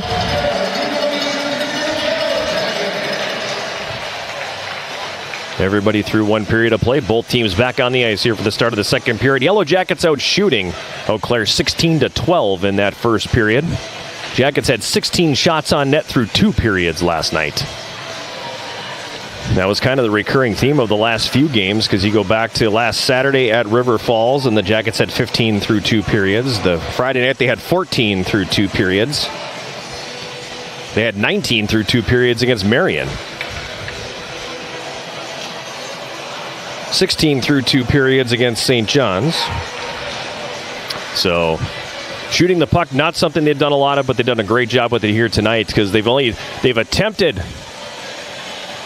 That can't be right. They attempted 17 shots, and now they have 17 on there. When did we get another shot on goal? That was a great intermission, man. We got another shot on goal. At any rate, Yellow Jackets will be attacking from right to left here in the second period. Second periods have been our time of misery for the Yellow Jackets this season. Let's see if we can build on period number 1. Eau Claire wins the face-off. They dump it into the Yellow Jacket zone. Ryder up the left wing. Larson now for Dauphiné. 4-on-2 for the Jackets if they play it right. But unfortunately, they did not. I don't think Justin Dauphiné realized that they had the numbers that they did. Puck is played out into the neutral zone now. It comes down into Yellow Jacket territory. Icing waved off as Ryder gets there first. Moves it behind his net. Danziger tips up the right side, and the Jackets again come back the other way as Reed feeds Larson now to Dauphiné left wing. Takes the shot, save made Guchar, rebound by Larson, ends up in the right wing corner. AJ Reed there is battling for the puck, and he'll cycle it down low. Along the end boards behind the Eau Claire net. Moving over to the right corner, Dauphiné. He gets pinned, and the puck is going to come back out into the neutral zone now. Evan Axel over for Bergstrom. Dusty Bergstrom across the red line. He'll dump it into the right wing corner. 1 minute gone here in this second period. Yellow Jackets with the 1-0 lead. They've had the bulk of the ozone time in the first 70 seconds of this period, which I think trumps all the ozone time they had in the second period last night. At the red line, Bergstrom, he flips it back to the right wing corner. Roosevelt pursuing it. Trenton Heidi there first. He goes to clear. Picked off on the right wing. Pedersen tried the quick shot. He whiffed on it, and back the other way now, Eau Claire. Herzberg from the left circle, a shot that's deflected. Puck pops in the air. Ends up in the left wing corner. Whitehouse there for the Yellow Jackets again. Tried to push that up the right wing board. It doesn't go. Now Gibbs has it behind the goal. Freshman out of Redwood Falls, Minnesota. Played his junior hockey in Minot in the North American Hockey League. He clears it out into the neutral zone. Rojo at his own line. Ahead for Bacala on the right wing. He crosses the Yellow Jacket line, right circle, pulls and fires, and that one goes high. Did I hear some iron there? It sounded like it. This all starts with a flawed zone exit by Daniel Roosevelt. He had an opportunity to skate the puck out of the zone. He had space. Stayed stationary instead and looked to try to just force a pass. Wasn't really there. Ultimately ended up being a turnover and then transition back. So definitely got to keep our feet moving and take that space when it's available, not just try to stand still and make passes through it. Gans has it for the Blue Golds up to the line, but he's pushed out of the zone by Yermolnik. He dumps it back in, and Ryder will start the rush back the other way. Cuts it to the middle now. Ryder into the Eau Claire zone. Got into the high slot, and then the Yellow Jackets are whistled for a late offside. Not exactly sure who got in a step ahead of the play, but it's a shame because Tyler Ryder had created some separation. It was Nickerson. He got tied up with Hoyard. They got tangled, and Nickerson's foot ended up coming up right over the blue line there. Danziger pokes it ahead and pokes it into the Yellow Jacket bench, so we'll do the face-off once again. Outside they're going to bring it into the center face-off circle. Yermolnik in to take the draw against Dronin. Nickerson pokes it across the Eau Claire line. Dumps it down into the right wing corner. Setter giving chase. Runs his man into the end boards. Green wraps it around the wall. It comes up the right wing for Hoyard. Rink wide feet on the left for Gans. Broken up nicely by Danziger. Danziger slides it over to the left side. Ryder clears it to neutral. Carter Green for Eau Claire. Plays it back for Rojo. Across the red line, he weaves through traffic, comes across the Yellow Jacket line, bounces off the attempted check of Logan Nickerson. Now across, Hoyard fakes, goes to the forehand, the shot, and Skorpic makes the save. Went one too many moves by Hoyard there. Jackets back the other way. This is Nickerson across the line. He's got a lane. He fires from the right circle, and the save is made by Guchar. No rebound available. Now Nickerson and Rojo conversing behind the net. And I like to see that out of Logan Nickerson, too. That is an edge to his game we did not see in the first half. Yeah, and I think Nickerson would have had a little more to offer there had he not been right at the end of his shift as well. He did all he could to get a good shot on goal, but he was running on empty there as he was breaking that puck into the zone. Yes, running low. For you Jackson Brown aficionados out there. Kagawa with a steal behind the net. Herbner left wing corner had it, then lost it. Now Heidi goes behind his goal for Eau Claire, and he'll flip it out into the neutral zone. Puck gets up on end and rolls down into Yellow Jacket territory. Picked up behind the net. Bergstrom for Axel. His pass picked off. Connor Thompson for Eau Claire. Gets it for Galenchin. Now the Jackets regaining control here, and this is Cade Shea. Sending it to center. Kagawa couldn't get a stick on it. Galenchin gets it back for Eau Claire, and he dumps it into the Yellow Jacket zone. Skorpic out of the goal. His clearing pass is broken up, but it comes right to Bergstrom. He gives it to Axel. Now up the right wing for Herbner. It hops over his stick and comes all the way down, and that's going to be icing. And they'll bring the faceoff back down into the Yellow Jacket zone. 16:03 remaining here in the second period. 1-0 Yellow Jackets. And I think the blender is on, because now you got Cade Shea with this group, and Colin Pedersen was playing up there with Riddle and Roosevelt. Yeah, changing some things up here.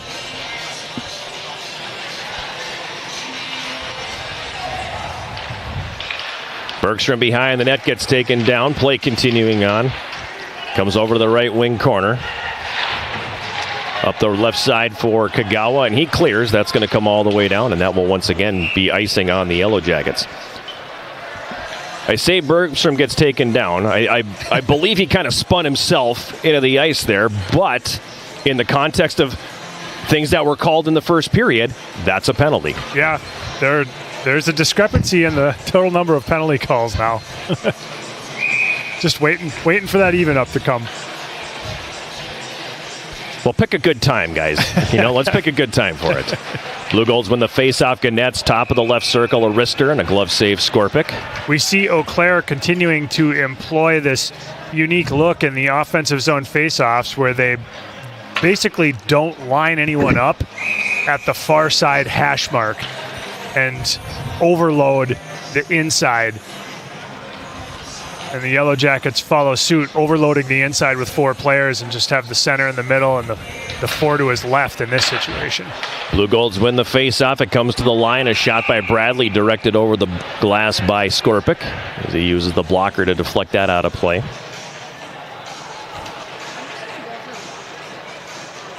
Now the draw stays over there at that circle to the right of Skorpic. Jackets will again have 4 players to the inside of the face-off circle, and just Andrew Larson taking the draw. Face-off won by Eau Claire. Gannett's with the shot again. It's tipped over the top of the goal. Bradley at the right point. Takes a shot that's deflected up over the glass and into the netting once again. Lots of practice on the face-offs here in this sequence. Do it again. All in the defensive zone, mind you. This time in the circle to the left of Skorpic. Larson in to take the draw.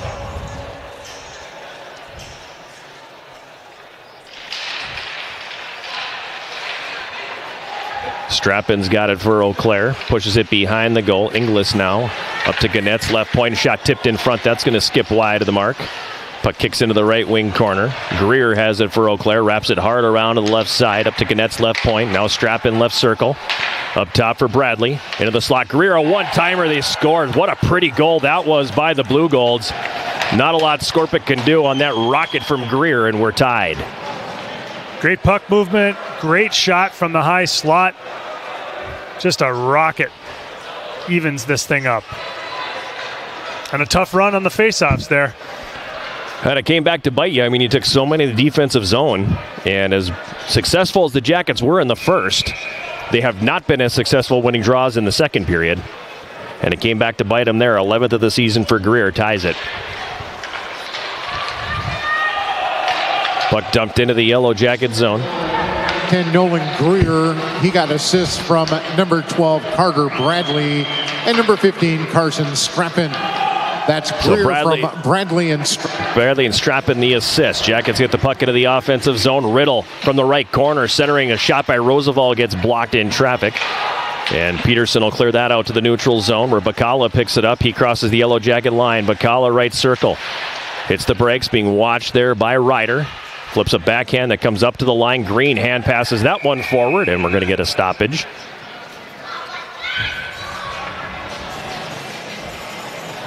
Face-off will be outside the Yellow Jacket blue line. Not much flow here to the start of this second period. No, it's been choppy waters here in the middle period.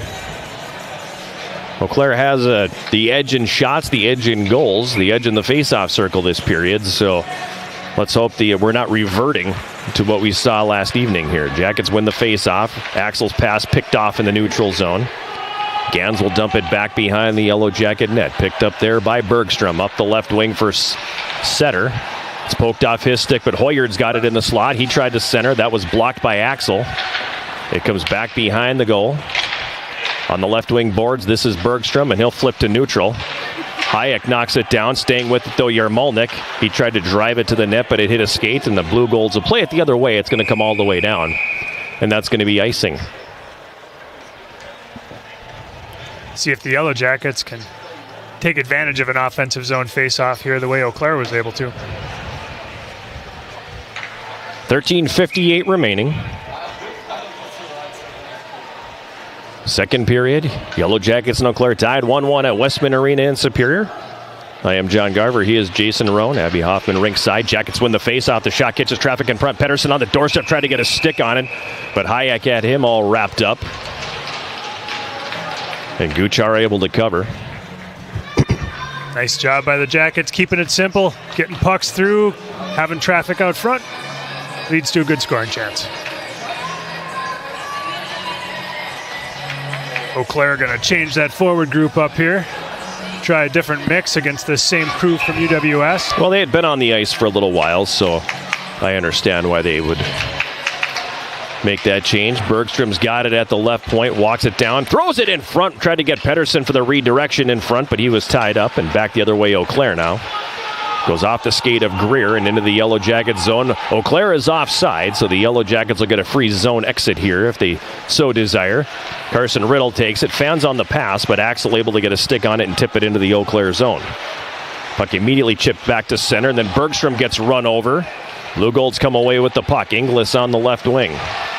Drops it off for Trenton Heidi. Throws it to the front of the net, and Skorpik's going to grab that and hold on, and now some fisticuffs at the top of the goal crease. Elliot Mickish, Carson Strappin having a conversation. Definitely feels like the temperature has gone down from the first period, and I don't know if that's a result of, I feel like, I hate to say it this way, but the Yellow Jackets aren't playing with the urgency they played with in the first. Yeah, not at all. It looks like a totally different game. Peterson for Eau Claire. Sharp angle shot from the left side misses, and now Kagawa back the other way. Moves it ahead for Mickish, who tips it into the Eau Claire zone. Guchar out of his net, wraps it around the left side. Big hit along the wall as Liam Whitehouse introduces himself to Cade Peterson. Back the other way now, Bacala across the Yellow Jacket line with speed. He gets away from one man, fires from the right circle, and Skorpik makes the save. He's going to hang on. That shot can't happen.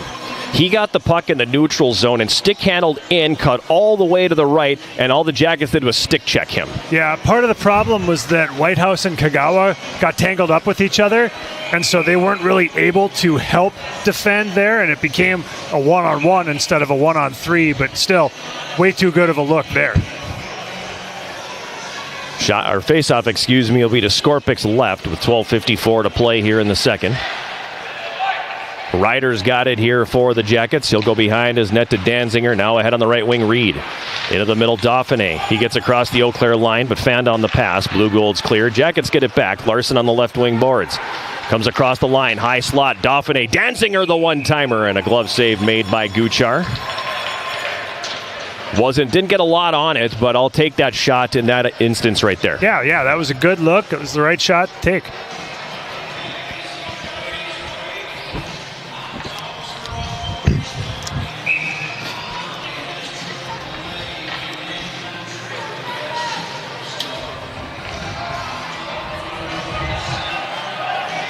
Larson in to take the draw. It ends up in the right corner. Bradley's got it here now for Eau Claire. He'll carry it to center. Feeds Dronin on the right wing boards, who sends it in. Ryder breaks it up, then his clearing attempt picked off. It comes into the slot. They wanted the one-timer for Hoyard there, but the pass hit him in the skate. Larson will retreat behind his own net for the Yellow Jackets here and start it back the other way. Tyler Ryder up the left wing boards. Crosses the red, went to flip it in and whiffed on it. And the Blue Golds will come right back on the attack. Hoyard up the left wing. Passes it to Gans. Gans goes behind the Yellow Jacket net, comes out the right wing corner. Gans into the high slot. Gans in the left circle. The one-timer by Hoyard goes off the outside of the goal. And the Yellow Jackets' Larson moves it ahead on the left wing for Dauphiné. Dauphiné across the red line. Into the Eau Claire zone, left wing corner. Pokes it behind the net. Taken there by Nickerson. He got bumped on the play and lost the puck. Clearing attempt held at the right point by Axel. He drives it down low. Behind the net, Nickerson here. Pinned to the boards by Hayek. In to help out for Eau Claire, Inglis. Yarmolnik there as well for the Yellow Jackets. He works it loose. Now behind the net, Nickerson tried to drive his way out front. It comes up top. Axel fires, and the save made by Guchar. Rebound was there. Nickerson swatting away. And props to the Eau Claire defenseman, because his first instinct was to hog tie and wrestle Nickerson to the ice, but as soon as he heard the whistle, he stopped, knowing that penalty probably coming his way if he did it. Yeah, and good on the officials. They gave the extra whistle there to try to do what they could to try to defuse that situation, and it worked, like you said. 11:22 remaining here. Second period, we're tied at 1. It's been a good one here at Westman Arena tonight. Behind the Eau Claire net, Roosevelt comes out left wing corner.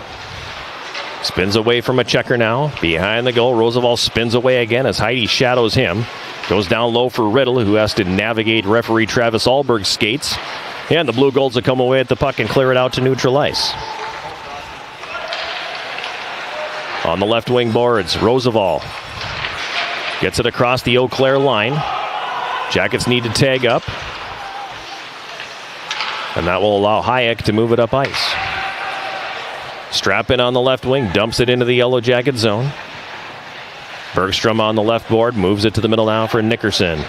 Logan Nickerson got to the blue line of Eau Claire, and it's going to be taken from him. Now the Jackets break up the pass, but it comes right over to Peterson on the right wing.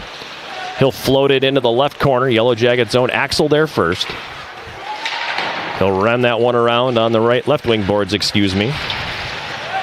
Roosevelt ties it up for a moment. Bergstrom in to fish it out, and he'll flip that back down into the Eau Claire zone. Icing waved off. Yellow Jackets will get that forward line off the ice as Bacala's got it in the neutral zone. He turns it over, and Yarmolnik pushes it back in. Up the left side, Kagawa fires, and the save is made by Guchar as that one got up on him in a hurry. Unfortunately, nobody in gold sweater there to hammer that one home, and the Blue Golds clear.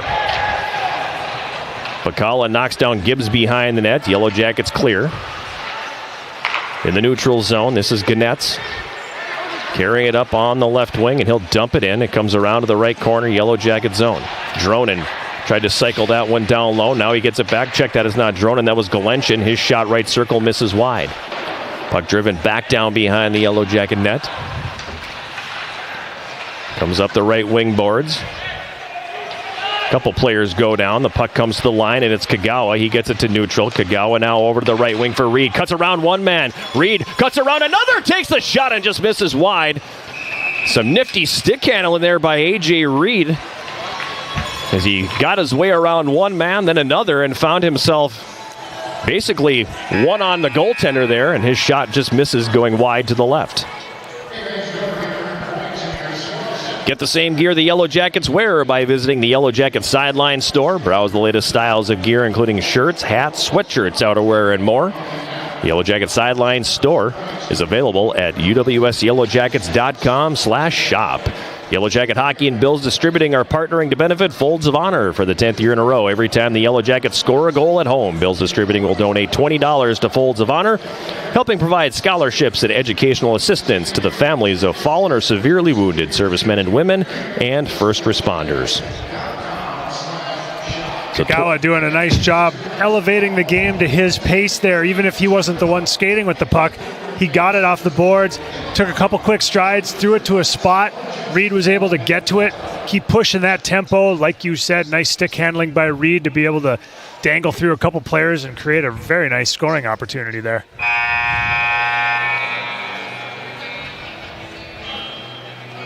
Been a little too much standing around by the Yellow Jackets in this second frame. Nice to see the legs churning a little bit quicker in that last shift. Yeah, they have been a little slower. The gaps have been a little wider, allowing Eau Claire the line a little bit more than we saw in the first period. Transition hasn't been as fast as we saw in the first period. They haven't been jumping on the forecheck as much in the first period. So 9:06 to go here in the second. 22-20 the shots favoring the Yellow Jackets. We're tied at 1. Dauphiné in the left wing corner. Got it toward the line. Ryder held for a moment, but now it does bounce into neutral ice. Up the right wing, Danziger pushed it to the corner. Trenton Heide on it there. Pressured by Dauphiné in the right corner. Dauphiné takes him down. Play will continue on. Now Reed has it poked off his stick at the right side of the net. Reed knocked off the play behind the Eau Claire goal, and coming back the other way, this is Drone into center. His pass gets deflected, and it comes down into the Yellow Jacket zone. Danziger there first. He'll circle the net and come out the left side with it there, getting lumberjacked a little by Gans. Plays it up the left wing. Eau Claire gets it back. Green's pass goes off the stick of Hoyard. Now Ryder's got it for the Yellow Jackets here. He'll throw it ahead to center. Goes off a skate, comes right to Pettersson, but he wasn't able to settle that thing down. Blue Golds will play it back the other way. Gans up the left wing. Danziger sheds him in the corner. It comes up to Pettersson on the right wing side. He couldn't clear the zone. It's held in and driven back down to the corner. Danziger taken down behind the goal. Play continuing on as Inglis has it. Inglis at the left side of the net. Danziger appears tired or hobbled here. And Strappin takes the shot. Skorpic the save. Larson to clear. Held in at the line. Rojo plays it back down behind the Yellow Jacket net. In the left wing corner, Larson ties up his man. Danziger had it for a moment, then lost it. Blue Golds come out with it here. A shot save made by Skorpic. It ends up in the right wing corner. Now Larson gets it. He'll wrap it hard up the left side. Rojo holds it in. Over to Bradley, left point in the slot. Greer wanted the big shot. Jackets got a stick on it. Still got a good one away, and it goes over the top of the goal. Jackets desperately need a whistle here. It comes over to Bradley. His shot blocked by Pettersson. We're going to have 5 cones on the ice here pretty quick because this line is exhausted. Greer on the left side throws that one across for Bradley. It's not going to connect. Yellow Jackets failed to clear. Bradley, top of the right circle, sends it deep. It comes off the end board. Now Bacala, left wing corner. Bacala carries all the way up to the high slot. Takes a chop there from Pettersson. Leaves it for Bradley. Over to Gannett's left point. His shot blocked by Pettersson. Finally, Danziger sends it ahead. Dauphiné finally gets the red line, and after about 2.5 minutes, the Yellow Jackets finally get a change, as this is the group that came out of the media timeout finally getting off the ice right now. Puck dumped into the Yellow Jacket zone, chased down by Peterson. Axel takes him into the wall. Herzberg comes out of the corner. It's poke checked off his stick by Skorpic. Now it's loose behind the Yellow Jacket net. Jackets reeling right now. Need to find a way to get it out of their zone and stay in the O-zone for a while. At the Yellow Jacket blue line, this is Bergstrom weaving through traffic. Moves it to the right wing where he's got Setter. He'll backhand it in the Eau Claire zone, but with the assistance of somebody on the home team bench. And it'll end up being a neutral zone face-off with 6:06 to go here in the second period. Yellow Jackets and Blue Golds tied 1-1. Big effort to escape that long shift by the Yellow Jackets. Pettersson with a big block and then took the puck to the boards and eventually tied a guy up and did the job as a captain. Finally got it out of the zone. Need an O2 tank on that bench right now. Yeah. Like in the NFL. Cage Shea knocks a man down behind the net in the Eau Claire zone. They get it to the line. It does come to neutral ice. Jackets try to play that puck, but I think it's bouncing all over the place, and Galenchin settles it down, starts up the left wing. Into the Yellow Jacket zone. He passes behind the goal. Connor Thompson there. In to help out Charlie Erickson for Eau Claire. Puck squirts free. Axel rims it around the right wing side. Shea gets a stick on it, but doesn't get it out of the zone. Second attempt does come to center now, and this is Yarmalnik up the right wing. Across the Eau Claire line, Yarmalnik in the right circle. Carries down behind the goal. Yarmalnik All the way up to the left point for Gibbs. He tried to poke it deep. It's broken up. Now Kagawa gets it, spins and throws it into the slot. But that's going to be broken up and cleared. Across the Yellow Jacket line, this is Gans on the left wing. Whitehouse wrestles him off the puck. Then he gets taken into the wall. Nickerson picks up the loose change, and he'll flip that high in the air to neutralize. Bouncing puck, Kagawa pursuing. He's going to come away with it on the left wing boards. It comes out to neutralize. Gibbs over to the right wing where he's got Riddle. Riddle now back over to the left side for Jordan Gibbs. Gibbs across the Eau Claire line on the left wing, sends it down low behind the net. Nickerson giving chase. Pops up in the air. The Blue Golds will come away with it. Hoyard's got it right wing side. Turns it over. Roosevelt, a shot, and Guchar makes the save.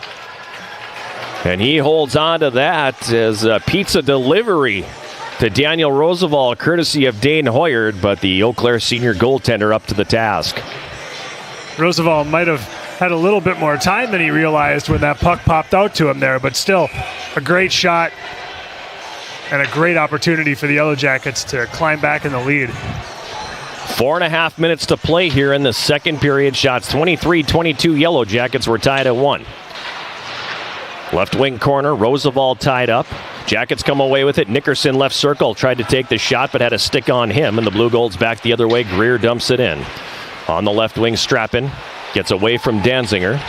Puck popped in the air again. Behind the goal, Inglis comes away with it for Eau Claire to Gannett's left point over to the right side for Bradley.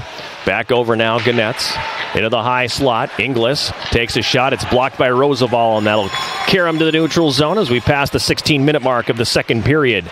Tied 1-1 here at Westman Arena in Superior. Greer throws that one across. A shot from the left circle by Peterson and a save by Skorpic as he deflected that one up over the glass and out of play. And the Yellow Jacket conditioning is getting a workout here in the second period. Yikes. Yeah, that was way too much time and space over there on the backside. Logan Nickerson just looking around, shaking his head, wondering how that guy ended up appearing so wide open on that side. Happy to be able to go back to the bench and catch his breath along with his line mates.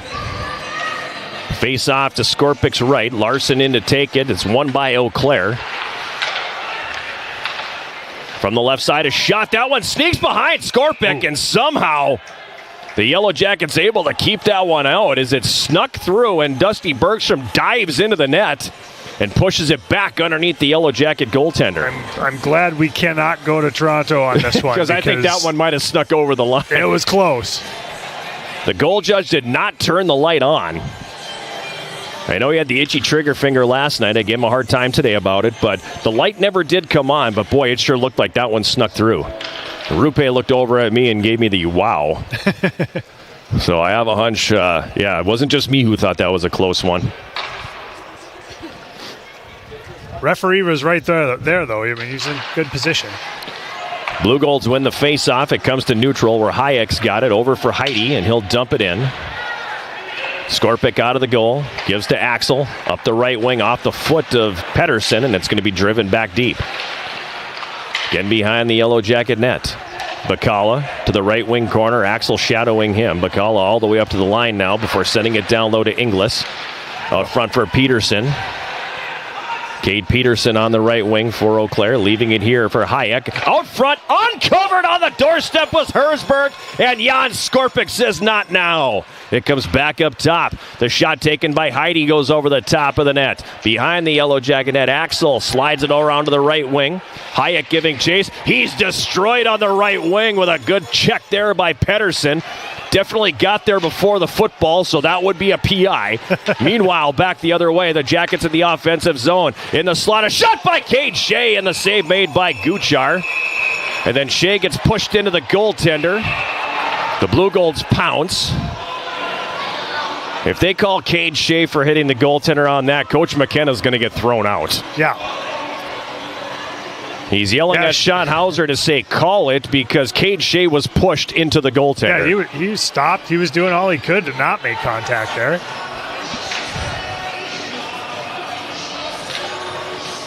It doesn't look. Are they going to take one each way here? They're going to take one each way. So they take the easy way out, right, and go one each way.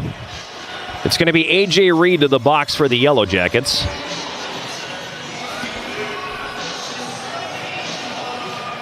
And Max Rojo to the box for Eau Claire.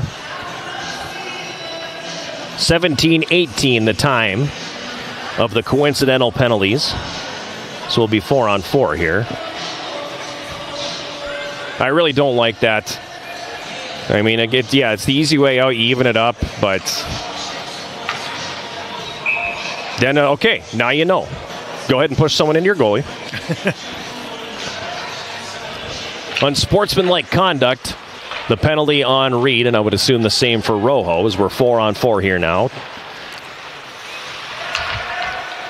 Ganetz for Eau Claire. Sends it over to Dronin on the left wing. He plays it down low now. Hoyard comes out of the corner with it. He's got it in the high slot. Feeds it for Bradley at the right point. Now toward the front of the net for Ganetz, but that one doesn't connect. Claire has it again. High slot. Hoyard shot blocked by Bergstrom, and he's going to come back the other direction. Up the left wing. Gets it over the Eau Claire line and sends it deep. Cade Shea giving chase. It's loose behind the Eau Claire net. Hoyard's got it. Sidesteps Dauphiné and comes back the other way. Ahead for Inglis across the Yellow Jacket line. Tried to sidestep the D. Skorpic pokes it away from traffic. And the Jackets come back the other way as Dauphiné gives it to Shea. Now to Gibbs across the line. Gibbs down to the right corner Eau Claire zone. That was very anticlimactic as Heidi comes away with the puck for the Blue Golds here. 1 minute gone in the coincidentals to Reed and Rojo. 90 seconds to go here, second period. We're tied at 1. Danziger over to the left wing, Riddle. Now back for Ryder. Ryder carries it into the Eau Claire zone. Pulls up at the left point with it. Kind of skated himself into a corner, but he gets it to Riddle. He scores! Carson Riddle from the left circle snaps it short side, and the Jackets are back in front. Riddle doing a great job shooting against his momentum, going against the grain, and beating Gouillard low to the stick side. Right as I said, Tyler Ryder kind of skated himself into a corner because he took all his passing options away. He finds one, and the Jackets back in front. Time of the goal, 18:43 of the second period. 7th of the year for Carson Riddle.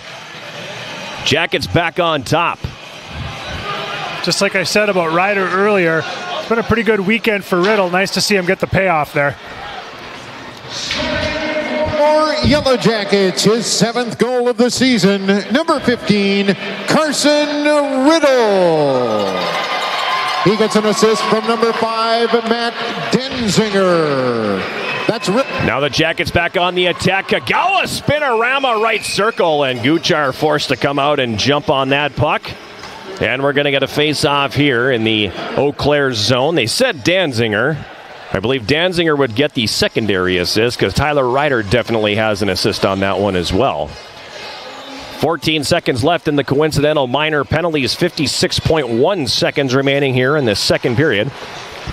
Jackets with a 2-1 lead. Another late period goal by the Yellow Jackets. Last weekend it was early in the period. We'll take late. I don't care. Just keep scoring. Yarmolnik across the Eau Claire line. Tried to load up a wrister, and that one didn't go.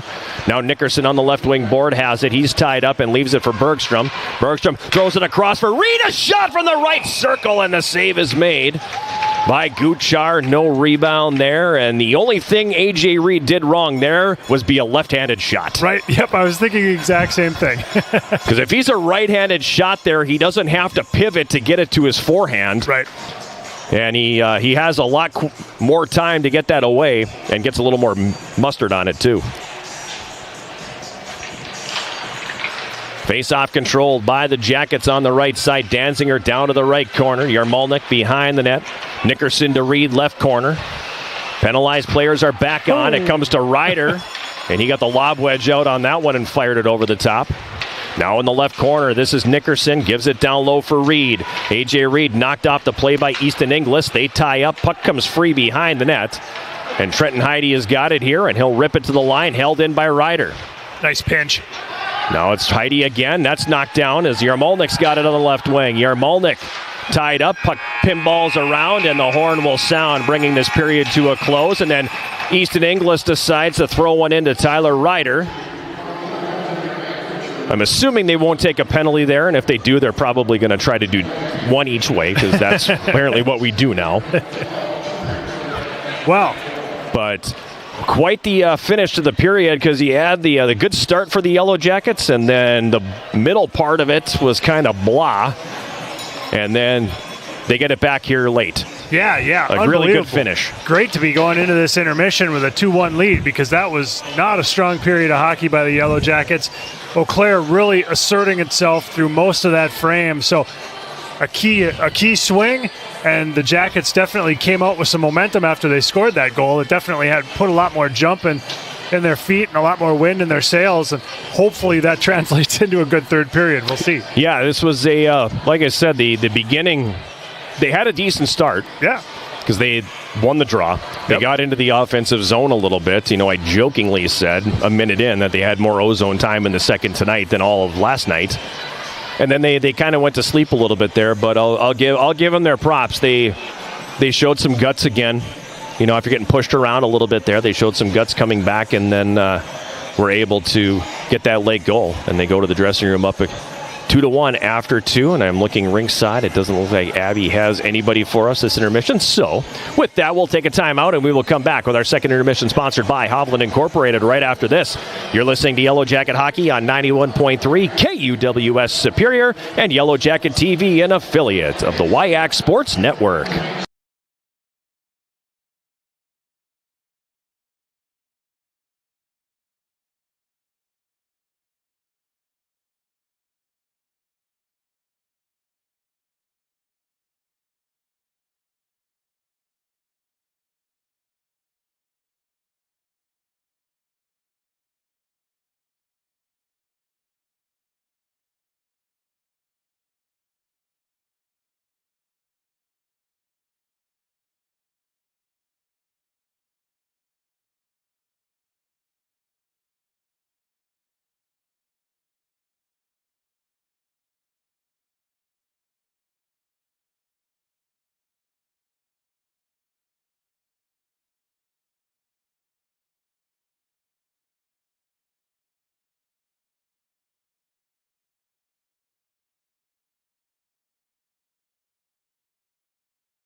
Here at Westman Arena, it's our second intermission, sponsored by Hovland Incorporated. The Yellow Jackets with a 2-1 lead over Eau Claire after 40 minutes of play.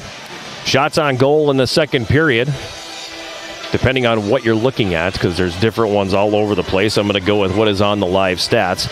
Shots in the second period, the Yellow Jackets hit 11 for a two-period total of 27. Eau Claire 13 for a two-period total of 25. So the Blue Golds closing that gap, by and large, because of the dominance they had in the middle part of that period. And we commented on it several times, Jason. It just seemed like for the bulk of that second period, Jackets didn't have the urgency we saw in the first. Right, didn't have the urgency, weren't able to keep up the same kind of physical pressure, the same kind of body checking game.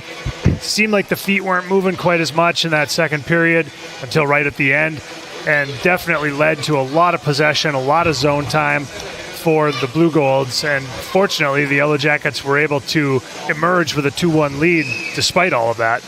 The other thing, and kind of one of the things that stuck out in my mind here about the second period, is they had that coming out of the media timeout, they had that 2.5 minute, 3 minute shift where those guys were just trapped out there and everybody's doubled over, kind of standing in place.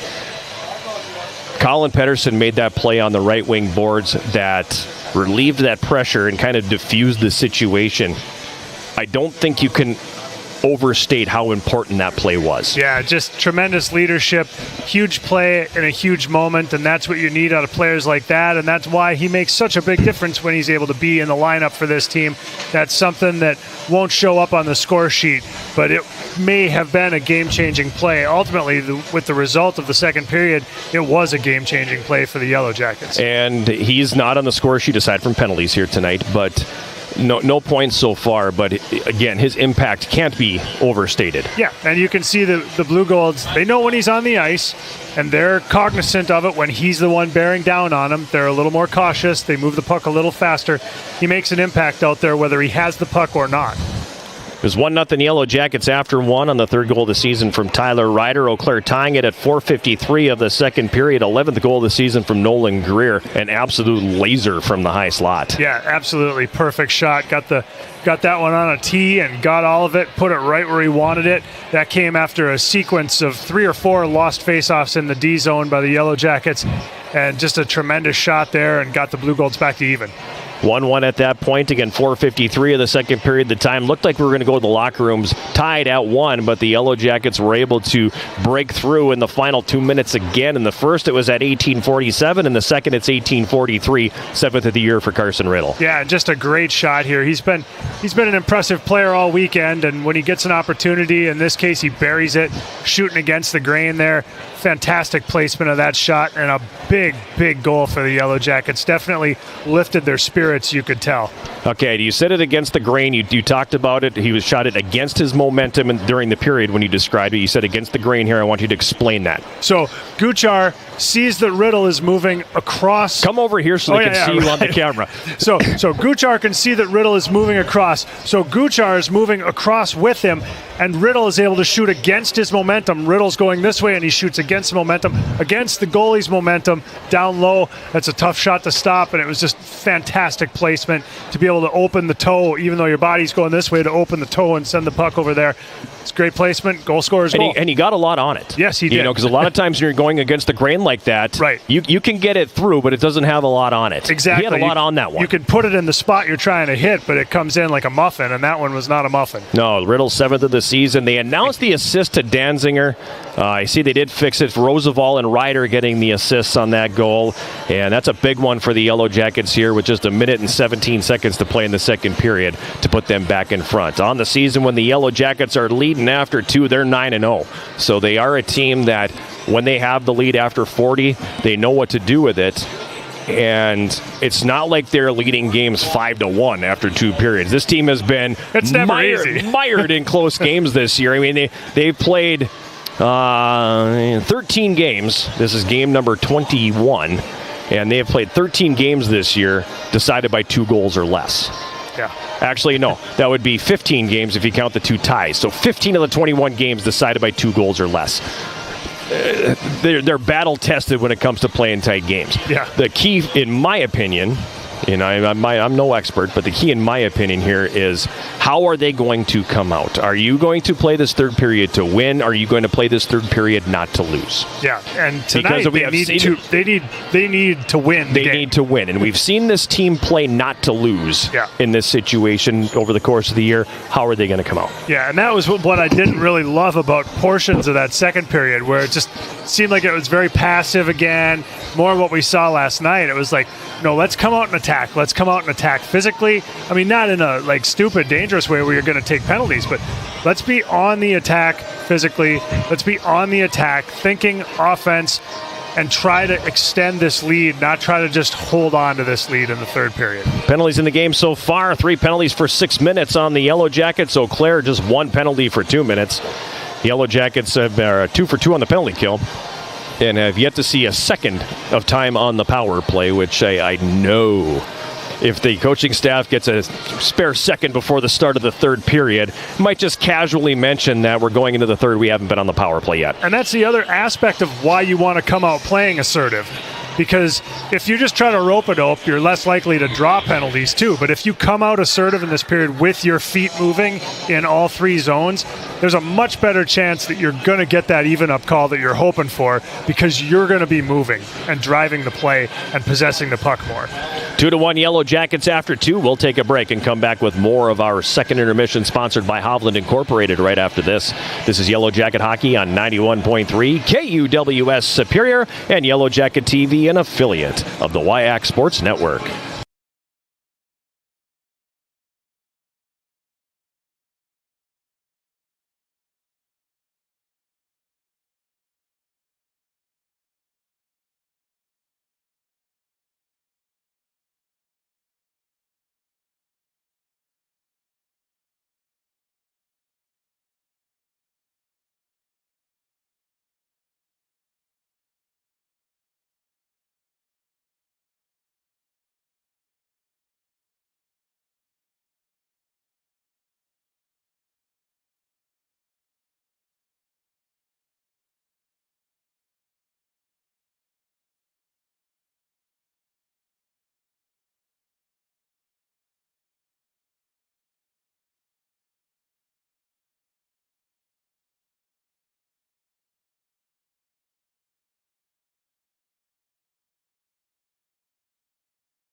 Westman Arena. It's our second intermission, sponsored by Hovland Incorporated. Yellow Jackets with a 2-1 lead over UW-Eau Claire after 40 minutes. Elsewhere in the WIAC tonight, after 2 in Menominee, Stout with a 3-1 lead over Beloit. After 2 just down the road in River Falls, Stevens Point a 4-1 lead over UW River Falls. Earlier this afternoon, the Yellow Jacket women's hockey team losing on the road at River Falls. 4-1 is the final score in that one.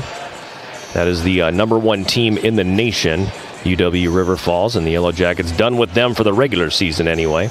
Earlier this afternoon at the Mertz, women's basketball victorious 66-56 over North Central. 21 points for Hope Carlson coming off the bench.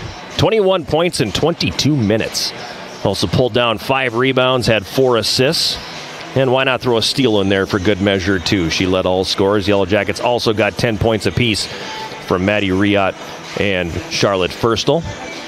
The Yellow Jacket men's basketball team, however, wasn't as fortunate as they fall 77-62. Also against North Central.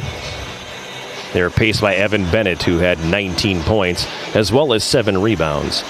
On the day, the Yellow Jacket men's and women's track and field teams were on the road down in Menominee at the Warren Bolus Invitational.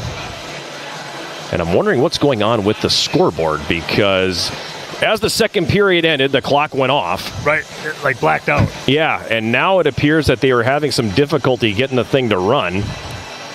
Looks like they do now have it going. So I was wondering how much time was left in the intermission. I looked up. We'd been on for 5 minutes. I looked up and it was still at 13. So good to know that we have that all sorted out here now.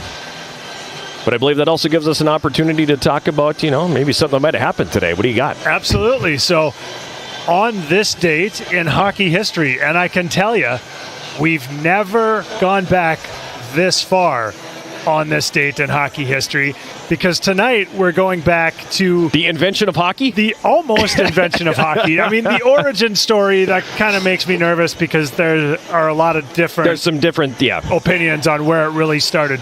But most people believe that college hockey began on this date in hockey history, on this date in 1877.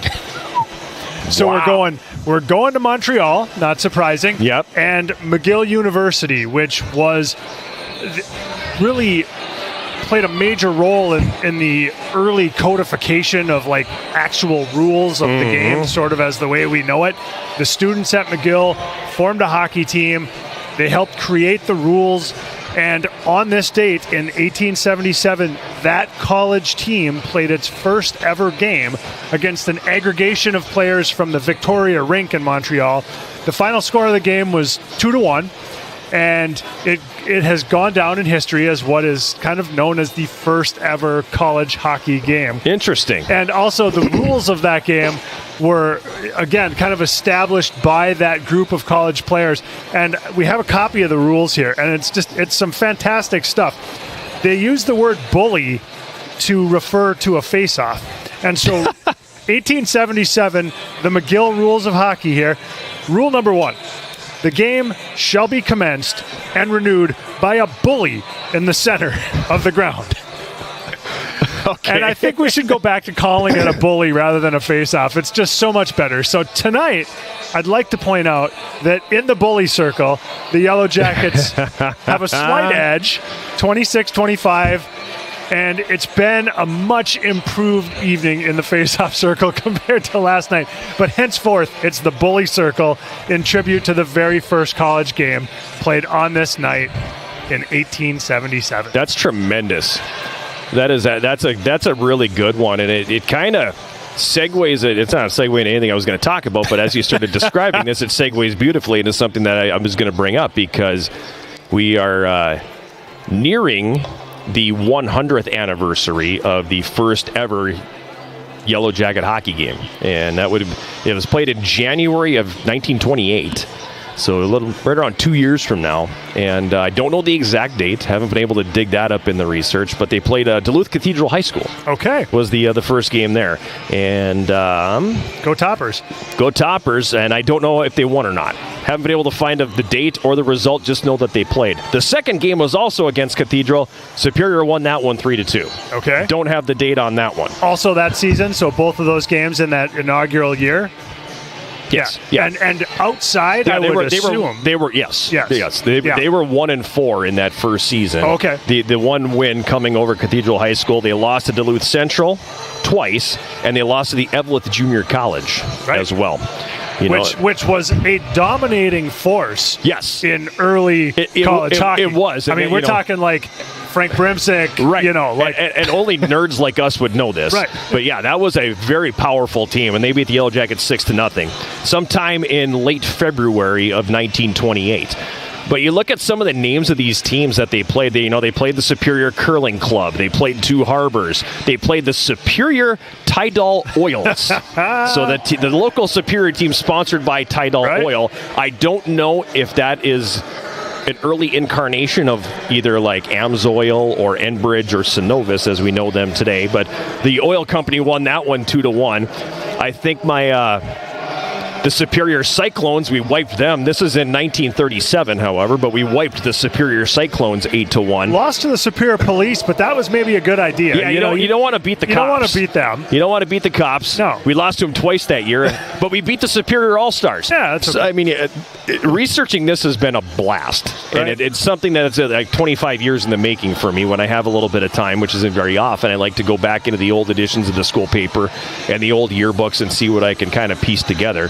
I haven't quite had the time to go to the public library, dive into the microfiche, and see what I can find out.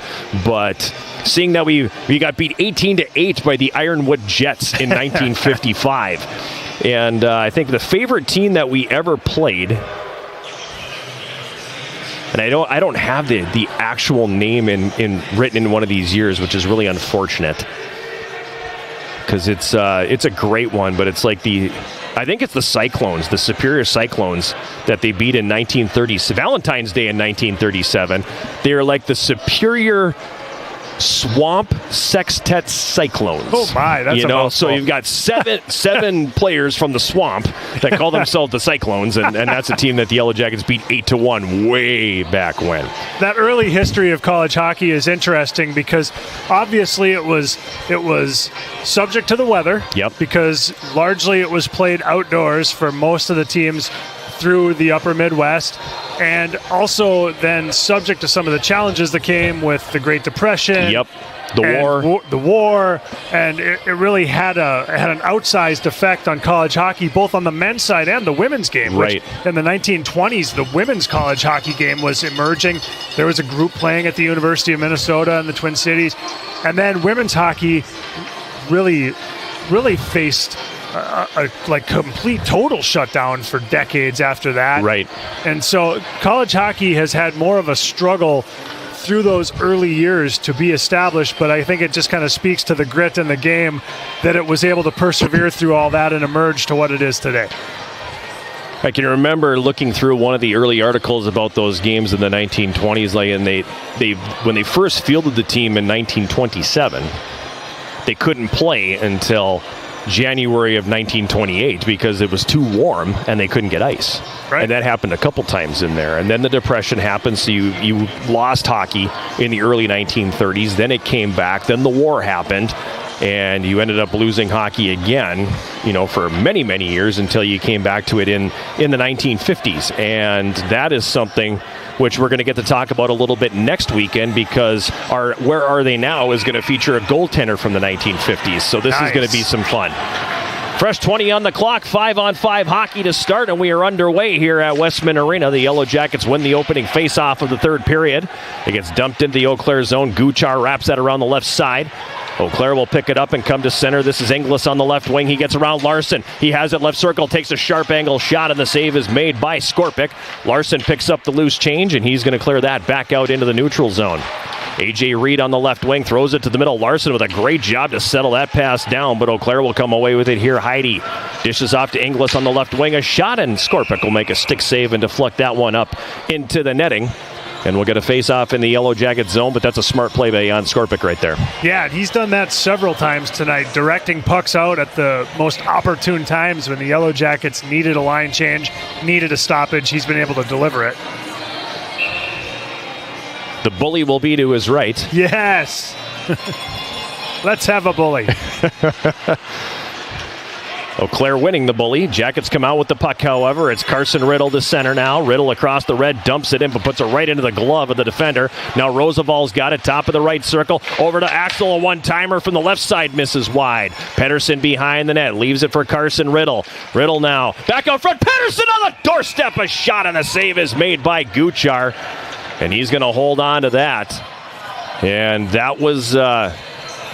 that play, I feel like I'm really repeating myself a lot, but that was established, that opportunity, because of Colin Pedersen on the forecheck. Yeah, he drove it, and he ended up taking 2 players with him, and then it created a turnover behind the net. Yellow Jackets almost turned into a scoring opportunity. They did turn it into a scoring opportunity, almost scored off it. Face off to the right of Guchar. Riddle in to take it. Eau Claire's going to win it. Roosevelt takes the defenseman Rojo into the boards, but he was able to move that puck into the middle for Herzberg. Now Bacala right wing, back to Herzberg as he crosses the line. Gets knocked off the play by Evan Axel. Dusty Bergstrom picks up the puck. His pass for Roosevelt intercepted. Now Herzberg again goes up the boards. Roosevelt breaks up that pass, and he'll bank it out into the neutral zone here. And there's finally going to be a penalty called on Eau Claire, as they're going to get Cade Peterson for destroying Daniel Roosevelt in front of the Yellow Jacket bench. And for the first time tonight, the Jackets go to the power play. Roosevelt doing a nice job shielding the puck with his body there and making sure that he got that puck out of the zone, and paid a heavy price for it. And they're talking about it, but they decide to only go with the minor. So it'll be the first power play of the evening here for the Yellow Jackets. Time of the penalty, a minute 19. Yellow Jacket Power Play sponsored by Superior Water, Light, and Power. Clean, reliable, Superior. That's SWLP. And speaking of reliable, the Blue Golds win the draw and send it all the way down the ice. Yellow Jackets are going to be forced to regroup. Bergstrom from behind his goal had the PPG last night. He starts it to center, over to the right side for Gibbs. Jordan Gibbs, a long shot. The save made there by Guchar. He'll hang on. That was quite the breakout by the Yellow Jackets. Literally had all 5 skaters in one line, like a straight line all the way across the ice there. Did not have a lot of depth to that attack, but it ended up working out in terms of his own entry anyhow. Riddle gets it up to the right point for Gibbs. They play catch along the wall. Now over to the left side. Bergstrom up top. Gibbs. His shot tipped in the high slot by Dronin, and that'll go over the glass and out of play. Carson Riddle just reminding him, hey, like, I'm right here. Just go ahead and pass that over here. We're on the power play. He's still talking to him. No, seriously, man. Yeah, just go ahead and slide that over to me. I'm the hot hand tonight. Riddle in to take it. He'll do the honors with Max Dronin to the right of Guchar.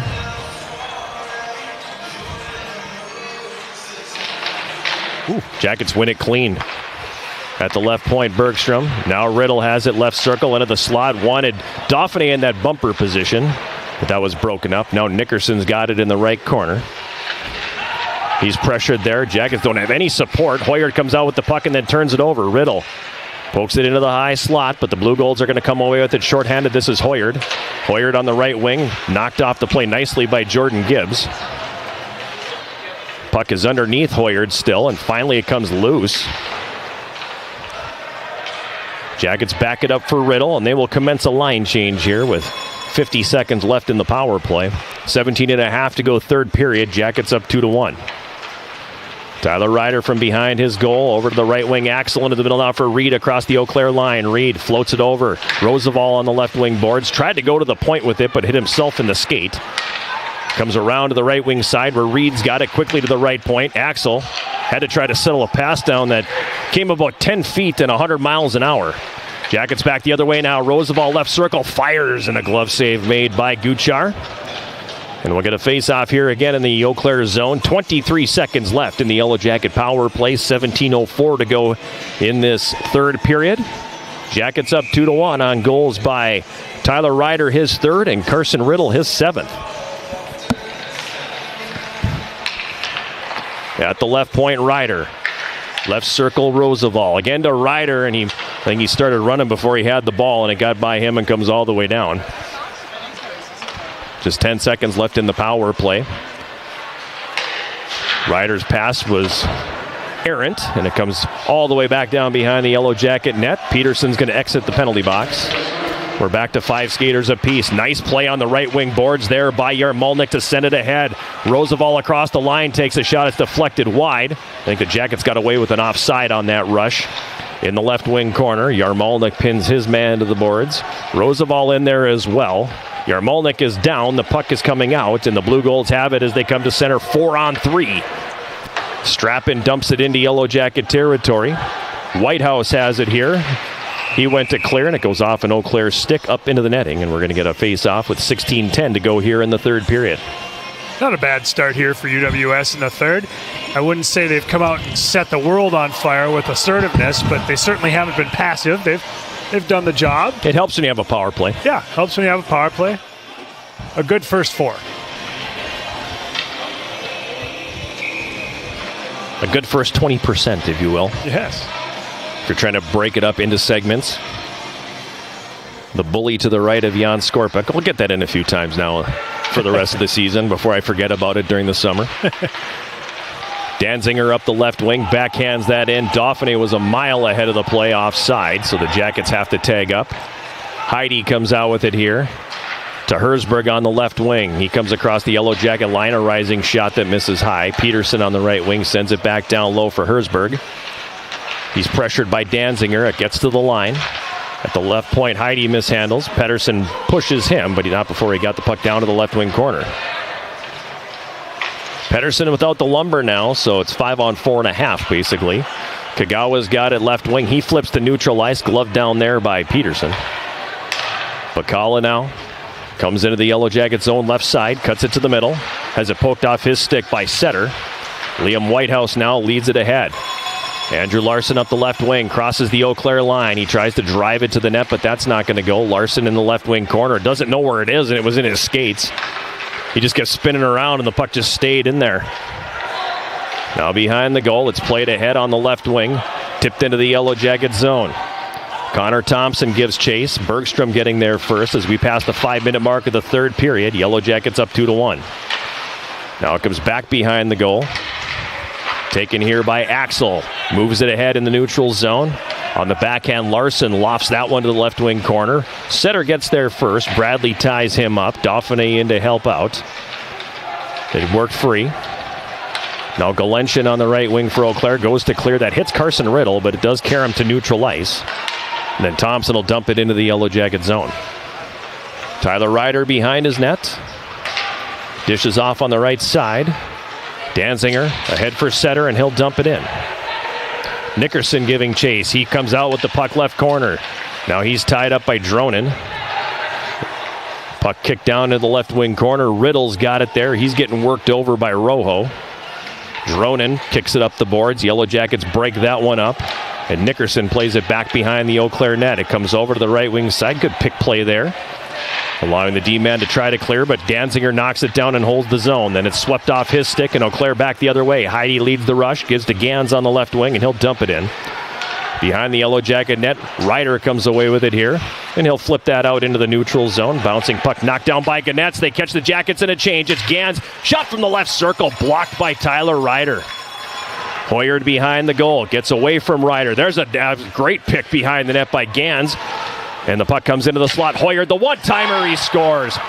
The interference play behind the net, and Tyler Ryder is furious with referee Travis Alberg because they ran a great interference behind the net, and Eau Claire has tied it. Yeah, that pick play 100% led to the scoring chance, created the time and space for that player to be able to find Hoyer out front, and a great one-timer, much like what we saw with the Blue Gold's first goal. 6:29 of the third period, the time of the goal by Hoyard, his 7th. Not impressed with the officiating this weekend. No.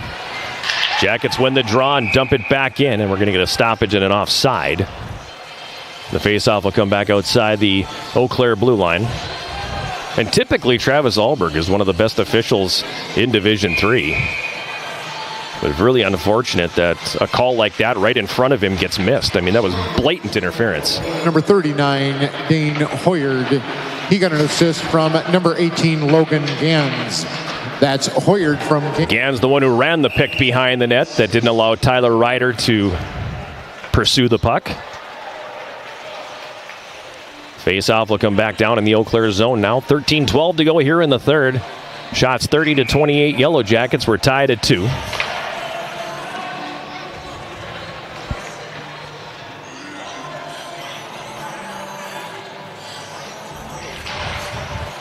Jackets control it. Puck is pushed down to the right corner. Cleared up to the line. It gets past Liam Whitehouse at the right point and comes to neutral.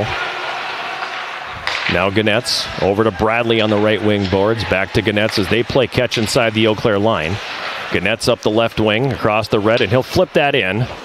Steered to the left wing corner by Skorpik with the blocker. Puck comes up to the line. Another interference play as Kagawa couldn't get out and cover the left point. Play continuing on. Kagawa on the right wing boards has it for the Yellow Jackets here. Backs it up for Whitehouse, who then gives it back to Kagawa. Eau Claire on the line change, and Kagawa carries to center. He's going to send a long shot in on goal. It's stopped by Guchar. And we'll get a face-off coming up here in the Eau Claire zone. 12:29 to go here in the third. We're tied at 2. Would love to see the Yellow Jackets be able to get some sustained pressure here. Maybe get some shots from the point with some traffic out front. Just haven't been able to get a whole lot of that tonight. Well, that was kind of the secret sauce last night. Right. You know, so got 12.5 to go here. Maybe the Jackets can make that happen. They win the draw. Shea plays it up top. Bergstrom at the left point. Over to Axel right point. He plays it deep. Behind the goal, battling for it there. Dauphiné in to help out Cade Shea. He comes out with it. Centering goes off the stick of Larson up top. Right point. The shot by Axel's going to go wide. Bacala on the right wing. Gets it out into the neutral zone. Bergstrom passes it up the boards for Shea, and he's going to dump it into the Eau Claire zone. Behind the goal now. Rojo to clear. That's going to come all the way down, and that's going to be icing. A couple of good face-off wins there for the Yellow Jackets. See if they can keep that streak going in the Bully here.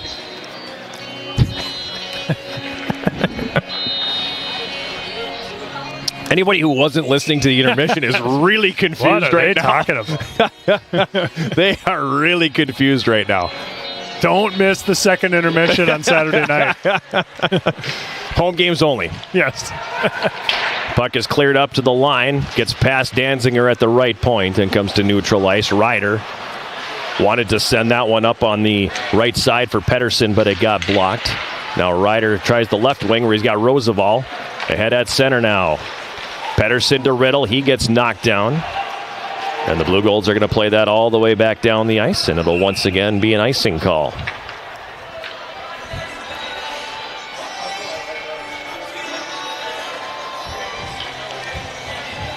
Love to see Ike Kagawa get one tonight. Still looking for goal number 1 this season. Yeah. He just outside of the one last night, but he's been so good this weekend. Yeah. That I would love to see him find the score sheet. Shot from a sharp angle taken by Riddle, steered away by Guchar. Puck is going to be played back the other way. It's going to come all the way down, and it'll be another icing call on Eau Claire. So this is kind of the same thing the Yellow Jackets got into in the second period, where they took several defensive zone faceoffs. Ultimately, it led to a goal. So hopefully it would be great if the same thing would happen here. Yeah, Jackets just hunting for that first good scoring opportunity out of one of these faceoffs. Had some possession, but haven't had a grade A chance yet out of it. Riddle wins the draw at the right point. Whitehouse plays it toward the front of the net. Now Pettersson behind the goal, tied up. Riddle comes in and picks up the loose puck.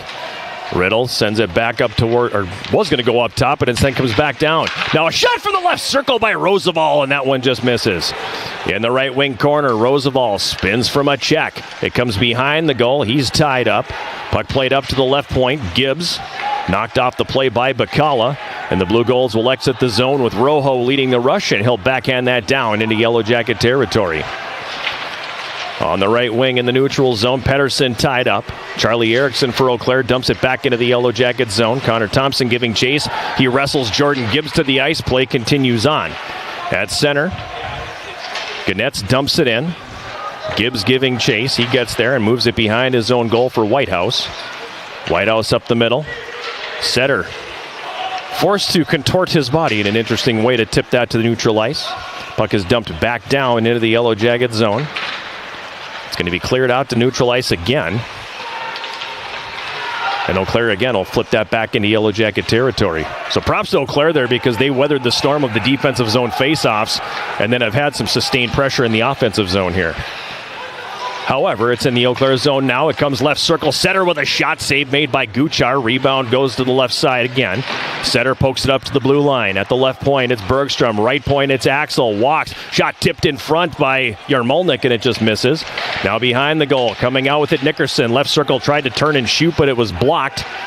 Blue Golds regain control, and they're going to clear that back out to center and down into the Yellow Jacket zone. No icing on the play.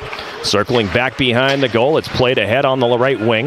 Not much Setter could do with that one. Eau Claire will regain control, and Carter Green flips it into the Yellow Jacket zone. Gloved out of the air by Bergstrom.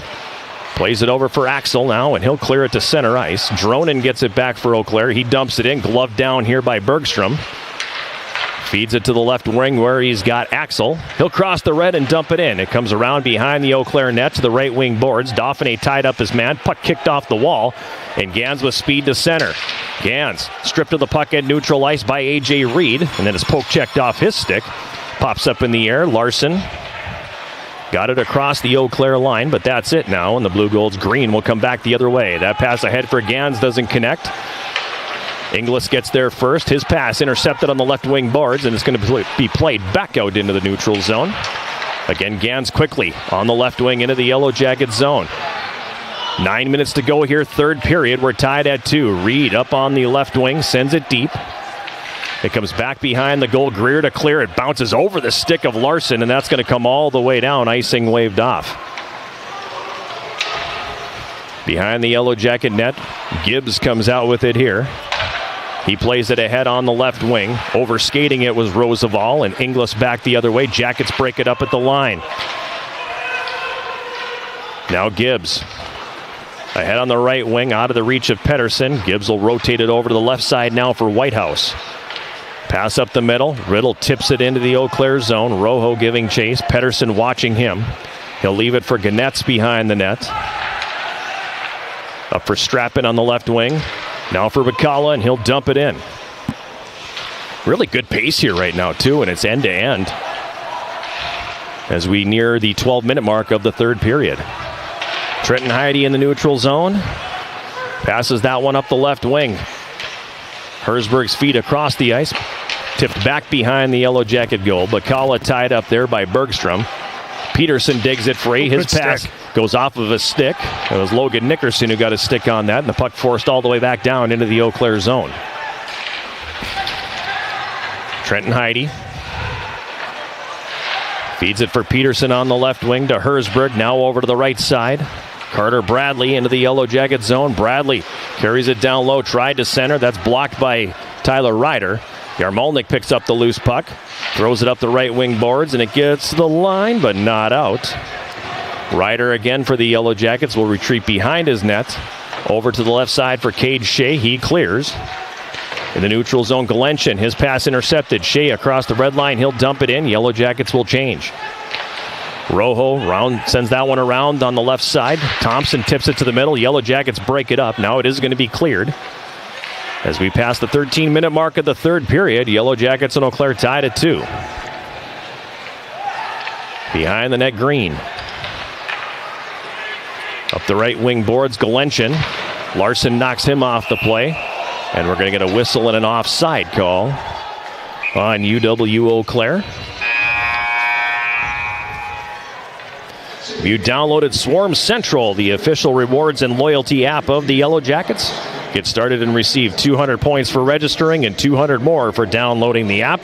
Add points by attending games and uploading photos to the Crowd Cameo. Redeem those points at the Swarm Central store, where you can get t-shirts, coffee mugs, playing cards, stickers, and more. Find Swarm Central in the Apple and Google stores today.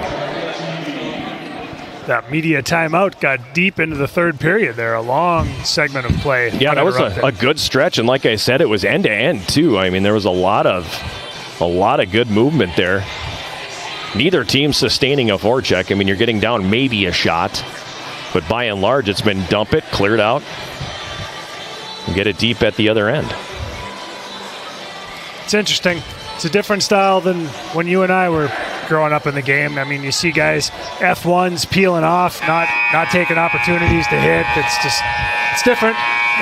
In the era that I played, I mean, it was finish your checks. Right. Yeah. Finish your checks and do whatever you had to do. F1, your job was to rattle the boards. Right. Like make them pay a price. F2 was to go to whichever side, the strong side, and F3 was going to be your guy up high. Yep. That was an extraordinarily long buzzer we had. The scoreboard is very temperamental this evening. 6:41 is what's on that clock right now. Now 6:40 on the fall start. Face off outside the Yellow Jacket blue line. Shots 34-28 Yellow Jackets. The score tied at 2.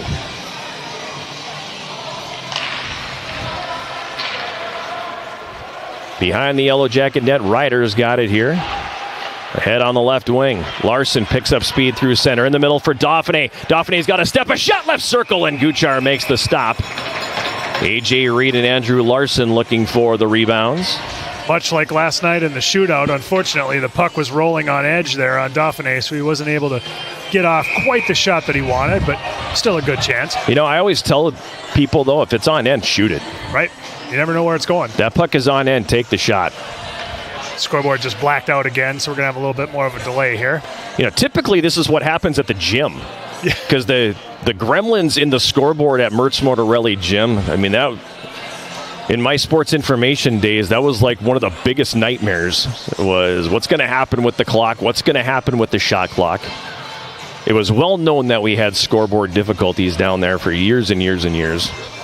A lot of it related to the cords that went from the console into the floor that then fed the scoreboard, and you'd have it go out on one end but not the other. And I remember a playoff game one year in women's basketball where under 5 minutes to go and the board just blacks out on one end. And you get nervous about that because you can be assessed an administrative technical foul on that. Yeah. Left wing corner, Eau Claire zone, battling for possession. It's Dauphiné. He's tied up by Trenton Heidi. Larson digs it free, then mishandles, and Eau Claire will take it and clear it out into the neutral zone. Danziger knocks it down on the right wing, and he'll pitchfork that in. Unfortunately, he got under that a little too much and fires that into the netting. So we'll get a face-off outside the Eau Claire blue line with 6:08 remaining. Jackets will do a wholesale change here. 5 fresh ones over the boards. Carson Riddle on to take the draw. He'll face off against Inglis, who wins it. Rojo for Eau Claire throws that one ahead. It's out of everybody's reach, and that'll be icing on Eau Claire. Hip high is tough to catch.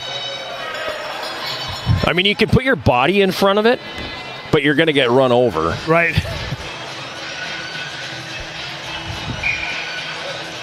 Six minutes exactly on the clock. Bully to the right of Max Guchar.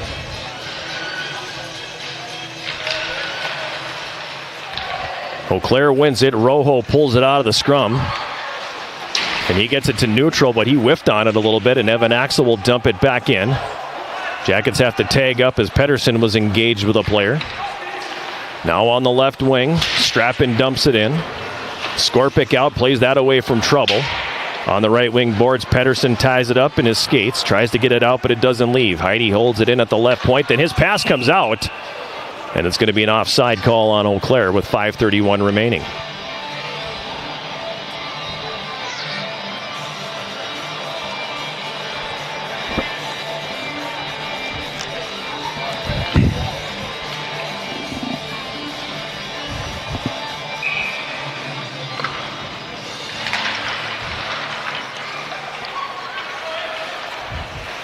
Carter Bradley for Eau Claire. Passes that one up the right wing, and it's dumped in by Bacala. Skorpic out to play it up the left side for Kagawa. Kagawa has it poke checked off his stick. It comes down into the right wing corner. Yarmolnik battling for it. Comes back behind the Yellow Jacket net. Whitehouse knocks his man down. Clearing attempt goes out the skate of Kagawa into the neutral zone. Cade Shea on the left wing has it for the Yellow Jackets here and moves it ahead, but quickly Eau Claire gets it back.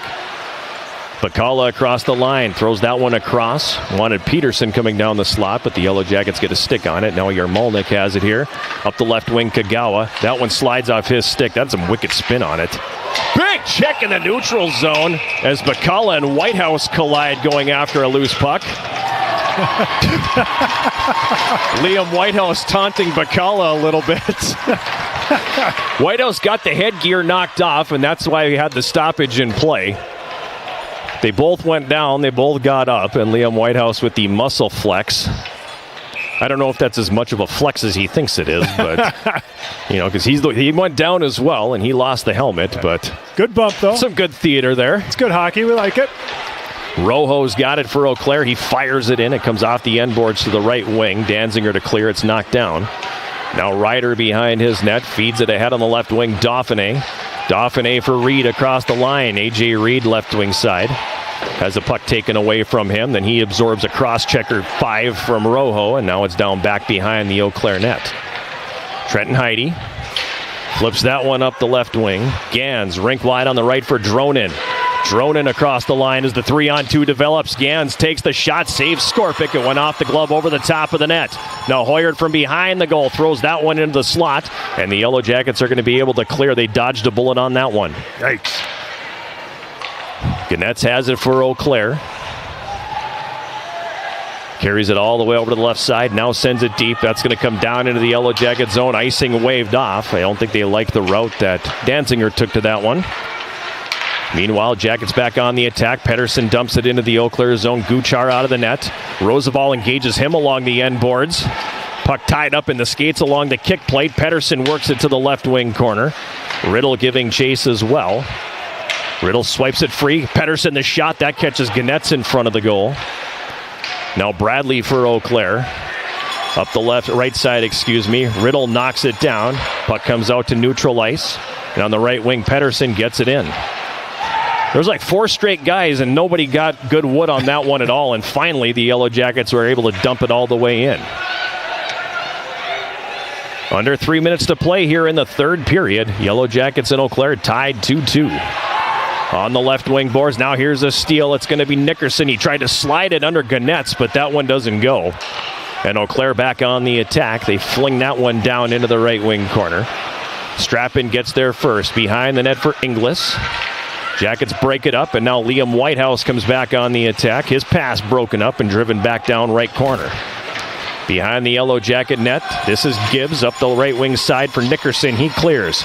Setter sends it rink wide to the left wing. Yarmalnik picks it up across the Eau Claire line. Yarmalnik drives it to the front of the net, but that one's blocked. Nickerson in the left circle sweeps that to the left corner. It comes up on the boards. This is going to be Setter left circle. He takes a shot, and that one's deflected and floats in on goal. Glove save made by Guchar. He will hang on with 2:09 remaining here in the third period. Shots 35-29. Yellow Jackets were tied 2-2. I like the way Yarmalnik chose the power move there and tried to drive that low angle right to the goal instead of just peeling off or taking it behind the net. Little Metallica here. Yes. I like nice. it.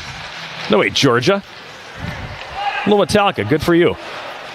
Puck cleared out to neutral ice. It's poked away from Ryder and comes all the way down now. Danzinger's got it quickly up the left wing for Dauphiné. Dauphiné rink wide feed on the right for Reed. A.J. Reed right circle. Takes the shot. Guchar the save. Reed on the rebound, but it was swept away from him. Eau Claire picks it up. They get it to the line. Danziger couldn't hold it in, and it comes back the other way. Bacala across the Yellow Jacket line. Bacala cuts from the left circle over to the right. Takes the shot. Stick save Skorpic. Puck pops in the air. Bacala's got it again. Feeds that into the slot, but it was behind Peterson. Dauphiné and Peterson wrestle, and the puck comes free. Larson's got it. Larson for the Yellow Jackets. Tried to poke it past the defense, but didn't. Now to help out Pedersen. He sends that into the Eau Claire zone. Under a minute and a half to go here in the third. We're tied at 2. Bacala dumps that one down into the Yellow Jacket zone. It comes around onto the left wing. Roosevelt picks it up, sidesteps a check, gets it ahead for Pedersen, who plays it into the Eau Claire zone. Picked up there and driven hard around the wall and tipped out to neutral ice. That's going to come all the way down, and Bergstrom wins the foot race. It's going to be icing. I don't know if it was end of shift for him or what. He sure looked tired going after that one. Yes, he did. Yeah, he's heading off. He's exiting. So it was end of shift. He did just enough. Sounds like he's exhausted or something's wrong for him to be that slow going back. 1:02 to go here. Face off to Guchar's right.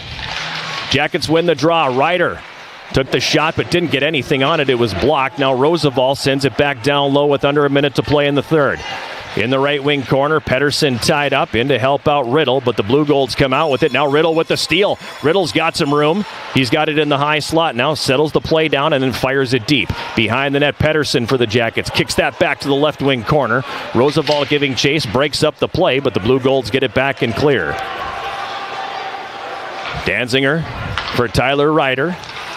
Ryder through center, across the Eau Claire line. Nickerson right circle, fans on the shot, turns and throws it behind the goal. It goes to the left wing side. Yermolnik giving chase, Bradley to clear, held in by Setter. He pokes it down to the left wing corner. It's going to come back behind the net, wrapped up on the left side. Gans now for Eau Claire, throws that one to center. Jackets break it up, and it's going to be played back down into the Eau Claire zone. Icing is going to be waved off, and we once again are going to overtime. Well then. Free hockey for the third night in a row for the Yellow Jackets. Typical night in the upper reaches of the WIAC. Another close, tight, coming right down to the wire kind of contest. Shots on goal in that third period. Eau Claire 5 for a 3-period total of 30. The Yellow Jackets 10 for a 3-period total of 37. Only goal of the third period came at 6:29, 7th of the year for Dane Hoyard, ripping a shot from the high slot past Jan Skorpik. The lone assist going to Logan Gans, and that's what drew us even. And a heck of a pick behind the goal. Yeah, that's the disappointing part, and I completely understand why Tyler Ryder was incensed at that play. But at any rate, we go to overtime. Tyler Ryder actually talking with the referees right now. I'm willing to bet that's what it's about. Well, we'll see if we can end this thing in overtime tonight instead of venturing into the land of shootout on bumpy ice like we did last night.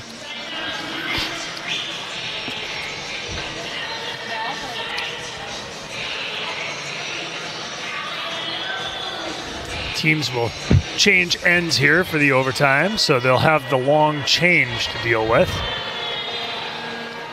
The 3 over the boards for the Yellow Jackets: Carson Riddle, Daniel Roosevelt, and Tyler Ryder. So apparently your last name has to start with an R in order to be on the ice for the Yellow Jackets to start the overtime period. This overtime shift brought to you by the letter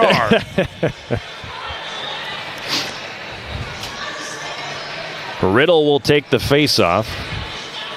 It'll be Herzberg, Bacala, and Heidi on the ice for Eau Claire. Yellow Jackets' third straight overtime game.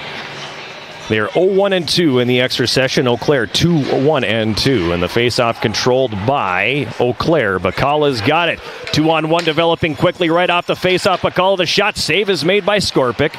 And the rebound picked up here by Carson Riddle. He'll come back behind his goal. Cuts it to the middle now. Settles it down. Now he's going to go all the way back behind the net again. I think we talk about this every year at some point. It's not about it, it's about possession in the 3-on-3 overtime period. Bacala wrestling behind the goal with Roosevelt. It comes free now and starting up ice Ryder. He drew a penalty in the overtime last night on a play just like this. Gets across the line, leaving it on the right wing. Riddle's got it. Fans on the pass. 2-on-1 coming back the other way. It's Bacala and Heidi. Heidi left circle, a shot, and the stick save made by Skorpik. He'll play it up to the line, and Hoyard's going to back it up. 2 very tired Yellow Jackets on the ice right now. Riddle's going to get off the ice, and there's a turnover at center. Dauphiné across the Eau Claire line. Dauphiné carries behind the goal, comes out the left side. Left circle, tried to turn and fire, but a nice play by Carter Bradley to stand him up and not let the shot go. Jackets slow getting the third guy on the ice here, and back the other way, Gans across the Yellow Jacket line. A shot and a glove save made by Skorpic as Gans got to the left circle and got everything on that wrister. Skorpic gloves it, and he'll hold on. 3:45 remaining in the overtime period. We're tied at 2. Big save when they needed it there. Reed, Larson, and Danziger on the ice. Face off to the right of Skorpic. Eau Claire wins the draw. Ganetz throws that one down to Inglis in the left corner. Larson shadowing him. Inglis comes out with it. Leaving it here for Ganetz now, left circle. Ganetz spins off the check of Danziger. Ganetz still has it now, leaving it here for Dronin. He'll drop it off. Inglis driving it to the net. He's got a step, and his backhand goes through the goal mouth and wide to the right. Puck's going to hop the stick of Inglis and come out to center. Yellow Jackets are changing personnel quickly as they can. Reed couldn't get off, but the other two could. Now Dronin at the left point for Trenton Heide. He gets poke checked, but it comes right back to him. Heide in the high slot. Watch there by your Mulnick. All the way down to the left corner, Trenton Heide. Heide leaves it here, Bakala. He falls down. Oh, they're going to call a penalty on that. He was falling. Oh. A.J. Reed's going to get whistled for tripping, and Eau Claire is getting a power play in overtime. I can't believe it. Wow. Time of the penalty, 2:12. All I can say is that from my perspective, it looked like that player slipped and lost his footing. And I think that's what A.J. Reed was pleading. Yeah, but it's going to be a timeout for Eau Claire, by the way. I think that's what Reed was pleading his case, saying, look, man, he was falling down. Yeah. It looked like he was just trying to turn the corner and go real fast and lost his edge and went down. But so last night, the Eau Claire penalty kill came through in a big way in the overtime session. And now it's going to be the Yellow Jacket PK being asked to do the same. 2:48 left in the overtime, so basically the Yellow Jackets the rest of the way are going to be short. It'll be a 4-on-3 power play. Do you press at all? Down a skater here at 4-on-3. Do you press? Do you try to create some offense? Do you know? Probably not. You've gotten a point. Yeah, I mean, it's so hard 3-on-4. I mean, if you press and don't score, it's probably going to end up in your net. Yeah, you're going to be in trouble because you're going to have a 3 or 4-on-2 right going back at you. Roosevelt, Ryder, and Danziger on the ice for the Yellow Jackets here. Spotlight focusing squarely on number 35 in the Yellow Jacket goal crease. Looks like the Yellow Jackets have taken the timeout. Yellow Jackets will now call the timeout, and why not? Waited until the very last second. I know, I was really expecting a puck drop there, but instead. It's interesting how these 3-on-3 overtimes have evolved. When they first started, we saw a much higher rate of games being decided, these 3-on-3 overtimes being terminal. Now it's not being decided as often, and there's discussions about, do we need to change something? Right. Do we need to not allow teams to be able to regroup it as much? Because the players and coaches have figured out that it's not always the first attack, it's the counter attack. Right. And as you said earlier, possession is absolutely key. Yeah, it's the name of the game when you're talking about 3-on-3 overtime. And, when the NHL first went to that, I mean, when was that? I can't remember, but I liked it because it had the desired effect. And basically, you won the draw, and it was as fast as we can. Let's go on the attack and try to get that goal right away. And then they realized, well, if I don't see what I like, I'd rather hold on to the puck because you got the long change. Right. So let's trap them in their defensive zone. So I like it. I like 3-on-3. It's intended to end more games in real hockey and not shootouts. So, I mean, that's all good, but it is interesting to see how players and coaches evolve within the new rules to stymie it, really. Right. Face off to the right of Skorpic. Roosevelt will take it against Inglis. Roosevelt wins the draw, but Eau Claire comes away with the puck. Rojo at the left point. Gives it off for Heidi in the right circle. Back up top for Rojo. Bacala left circle, scores.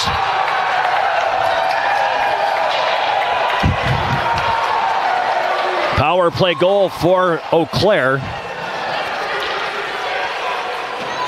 And that is such a disappointing finish that they make that call. Yeah, that's a tough way to have it end. Coach McKenna extremely frustrated, stomping off the ice, giving the officials an earful. I don't know. Again, from my perspective, I did not see enough there to put a team down by a player in that situation. But I'm a few hundred feet away from up here. Eau Claire was number 9, Leo Bacala. He got an assist on the goal from number 5, Trenton Heidi, and number 19, Max Rojo. So Heidi and Rojo get the assists on the power play goal. And again, just an absolutely disappointing way for that thing to end. You got to win the faceoff, and the credit to them, the Eau Claire won the draw when they needed to. And there wasn't a lot you could do. I mean, you've got all that open room out there. And they moved it up top quickly and got the one-timer they needed. And when you can connect on the one-timer like that, not too many goalies are going to make that save. Right, and all 3 goals on the one-timer, just absolutely perfect shots on all 3 of them for Eau Claire tonight.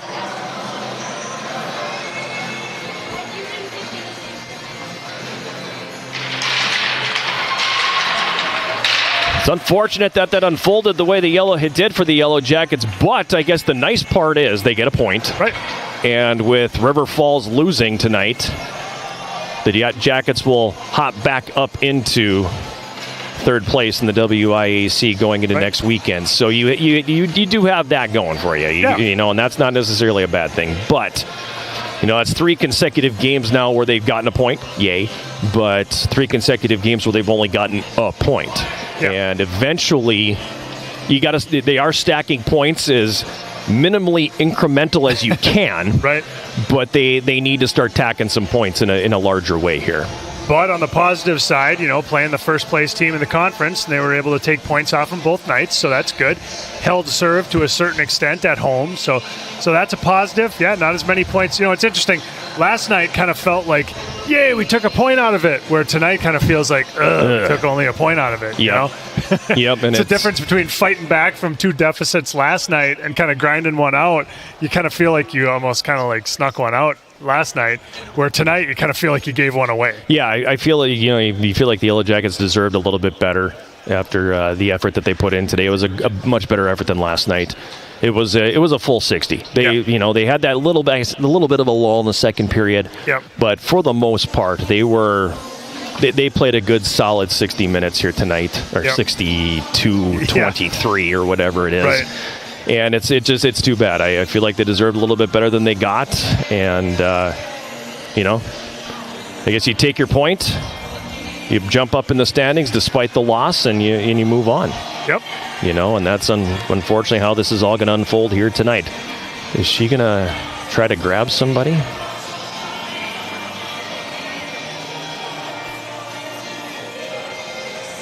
I'm assuming it looked like she wanted to try to grab somebody, Abby Hoffman ringside, but I don't imagine you're going to have a lot of people that are too willing to talk. Yeah. So, at any rate, we'll take a quick timeout and come back with the postgame show sponsored by Synovus Energy. Eau Claire wins it tonight 3-2 in overtime.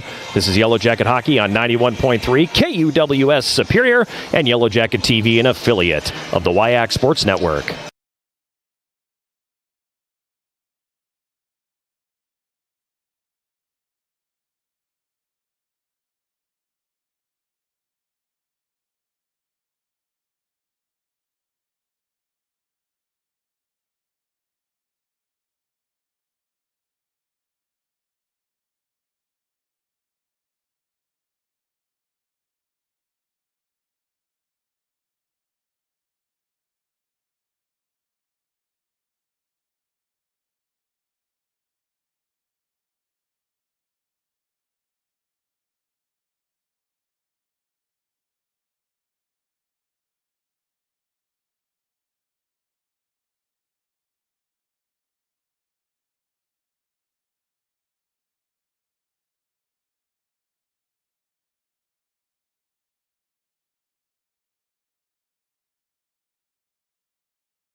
Back here at Westman Arena, it's the postgame show sponsored by Synovus Energy and the Superior Refinery, coming after a 3-2 loss in overtime to for the Yellow Jackets here tonight to UW-Eau Claire. Bright side, okay, got a point. Yeah. And based on the other things that happened in the conference tonight, you jump back into third place. So that's the yay. That's the yay. But the nay being there were points on the table here again tonight, and unfortunately, you guys couldn't get her done. Yeah, it's too bad.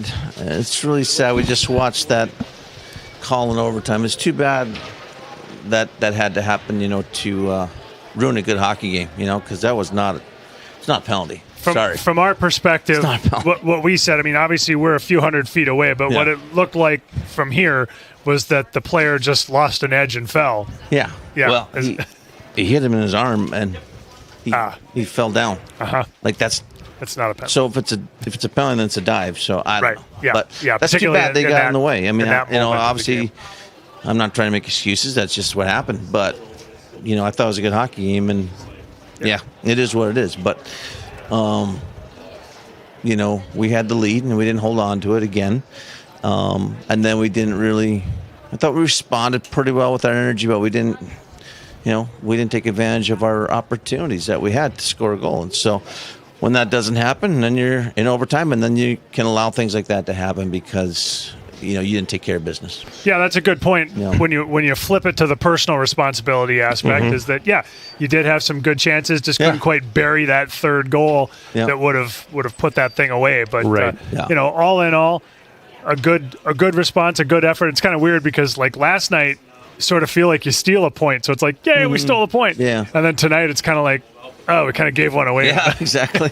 But the outcome was the same. But yeah, really. But just getting 2 points really stinks. To be honest with you, it's not fun. Yeah. But what we take away from it is it's more. We're getting closer to playing the right way. I thought we played a lot better tonight, defensively in our D zone, and then gave that goal. I think it was the second goal in the slot there. But other than that, we were pretty darn good and. We're just, again, we've talked about all year long. So I don't know. We're out of games. Mm-hmm. We got 4 left. When are we going to put it all together for 60 minutes? I don't know. And if we're not, it did take 3 perfect shots. Yeah, 3 perfect one-timers from the slot. But we knew what they were going to do. It's just on their power plays. Yep, and the inadvertent or intentional pick behind the goal there that knocked Ryder out of being able to pressure that puck and unbelievable. If that's a penalty, then that, Right, yeah. It's just a razor's edge all night long, and unfortunately they all kind of went to the other team's advantage tonight. They did, but again, that's where you got to make your own breaks, and we didn't do that. And, but it's unfortunate when the game gets taken out of your hands in some aspect, and that's what I'm saying. Yep. No. Nice to see Pettersson back in the lineup tonight. Yeah. Obviously, he brings a lot of energy to our group, and he's a great leader, and, he's not a guy that we have to ask to finish a check. To finish our check. Yep. But, I thought our energy was much better. We started the game much better tonight. Really good first period. Yeah. So we just got to carry that over in all 3 periods. The second period kind of – the second or third, I can't remember now. Second, there was a little bit of a lag. Yeah, we just kind of watched. Yep. Watched the game go by. And yep. We've talked about it all year long. Mm-hmm. We've talked about it all year long. So, got to play to win, not play not to lose. So, and it doesn't get any easier now heading into next weekend. Stout's going to come into town for a couple, and they're nipping right at the heels of Eau Claire's, and what's kind of become a 2-horse race in the conference between Eau Claire and Stout for the conference championship. All that being said, they play a little different style than Eau Claire does, and they're a team that's extremely aggressive all over the ice. Yeah. So you saw them earlier to a really good hockey game down there. They scored late to break a scoreless tie, and it seems to me that when you meet up with them, every inch is contested. It's a hard game when you play that team. So it's good. It doesn't get any easier next weekend. No, it doesn't. And they're, like you said, they're there for a reason. They're in the position they are in for a reason. They have been playing great hockey. Yeah, all of our games, I think they're exciting to play against just because, they're so aggressive when they – and Eau Claire's done that this year, I think, is every loose puck, they're just going. Yep. And I haven't seen that out of Eau Claire in a couple of years. But and that for us is something we we got to handle. I thought we handled that pretty well tonight here. But like you said, here it is, tie game, late in the game, and we made a mistake against Stout, cost us, and so here we, here we are fighting for third or whatever, and but yeah, we've got to be ready for their speed, and we have to practice like that. And I thought we had a great week of practice this week, so see if it carries over to next week. Not a whole lot we can say outside of that, so, we'll let you go. Thanks for coming up, Mouse. Appreciate it. Thanks, guys. Thanks. As always. Jay.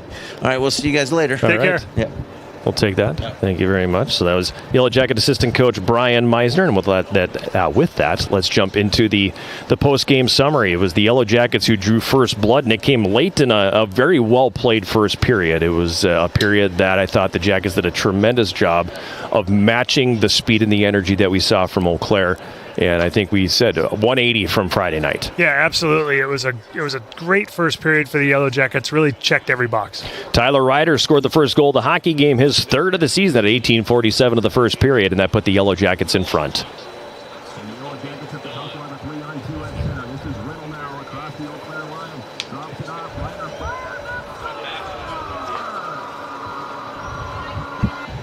Tyler Ryder's third from Carson Riddle and Daniel Roosevelt made it 1-0 at 1:13 left in that opening period. Yellow Jackets would take that lead into the second period, and Eau Claire would strike at 4:53 of the period. The defensive zone faceoffs caught up with them. Right, just a batch of D-zone faceoffs and a few too many losses, and then eventually a great one-timer for the goal. Nolan Greer's 11th from Carter Bradley and Carson Strappen tied the game at 1, and then at 18:43 of the second period, the Yellow Jackets moved back in front, so with 1:17 left, Carson Riddle with a really nice goal from the left circle. Yeah, definitely a goal scorer's goal here, being able to take the goalie across with them and then shoot it against the grain. Roosevelt and Ryder getting the assist on that one, so the same three guys accounting for all of the offense for the Yellow Jackets this evening. And it was the Yellow Jackets were in front, I should say, 2-1 with 1:17 left in the second period. Early in the third, however, Eau Claire would tie it at 6:29. Dane Hoyard scoring his 7th from Logan Gans, and this was, the accidentally on purpose interference behind the net forced just enough of Tyler Ryder to not be able to pursue that loose puck.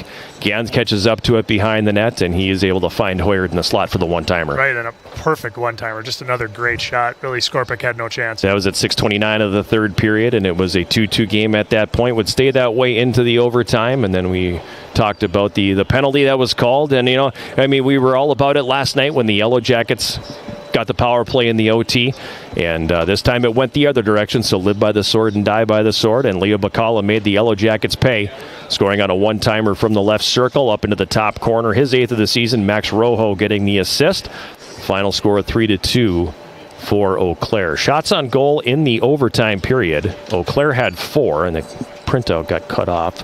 Had 4 for a game total, I should say, of 34.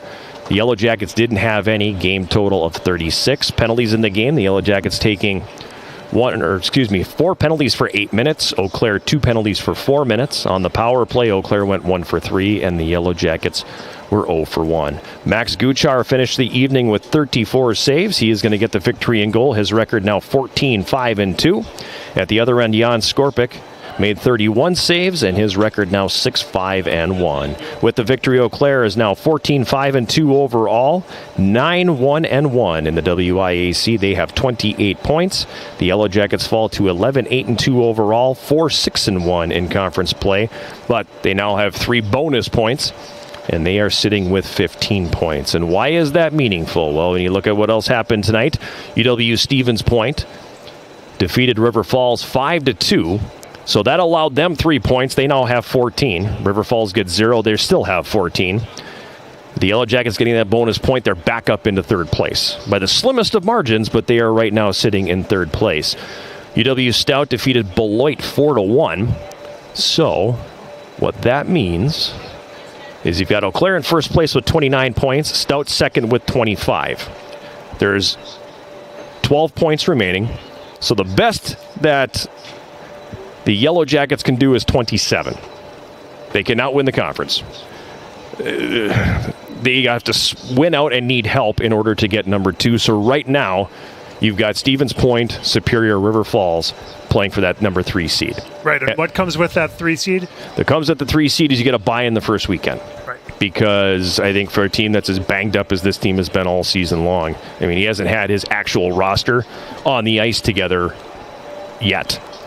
So I think that week off would be very key at this time of year, because with the revamped playoff format, the lowest seed does not get in, so you don't have the 6th seed, and that is going to be Beloit. They could still get 15 points, but chances are probably not going to happen. So take them out of the equation. Now you've got 4 hosting 5 in that first weekend, and then the top 3 getting the bye. And is that 4-5 a series? It is a one-game deal. There are no series anymore, so that's a change this year as well. As the first round and the semifinals were always a 2-game series. That's not the case anymore, so it's just a one-game deal. Okay. So 4 versus 5 on the first weekend is a 1 game, and then you've got the winner of that going to 1, 3 going to 2, and then the highest seed remaining would host the conference championship. So that's very different from what we've had over the years, meaning these points are incredibly crucial for this Yellow Jacket team, and massive points coming their way next weekend in the 2 games they host here against Stout. Yeah.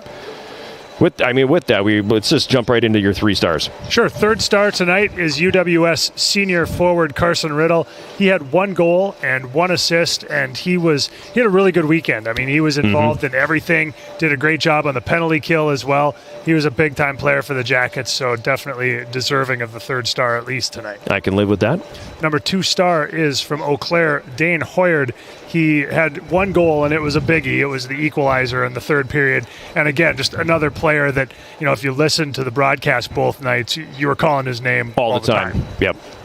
Yeah, and he's a kid too. He's a Division I transfer, I believe. He came from Army, and you can see he's got those traits of a Division I player. He's got the Division I speed. He has the Division I shot, and so you clearly can tell that he has played at a higher level. Said his name all the time, and he brings it in every way possible for Eau Claire. Right, yep. And in a similar vein, UW-Eau Claire, Leo Bacallo with the number 1 star. He had a goal tonight, the overtime game winner. Also had a total of 7 shots, 5 shots on goal. That was the team high for them. And again, just a guy whose name you were calling over and over and over. I mean, he was highly involved and scored the big G-dub in this one. I'm grateful he's a senior because I'll go back and count him up, but he is a renowned Yellow Jacket killer. Yeah. He really is. He has huge games against UW Superior.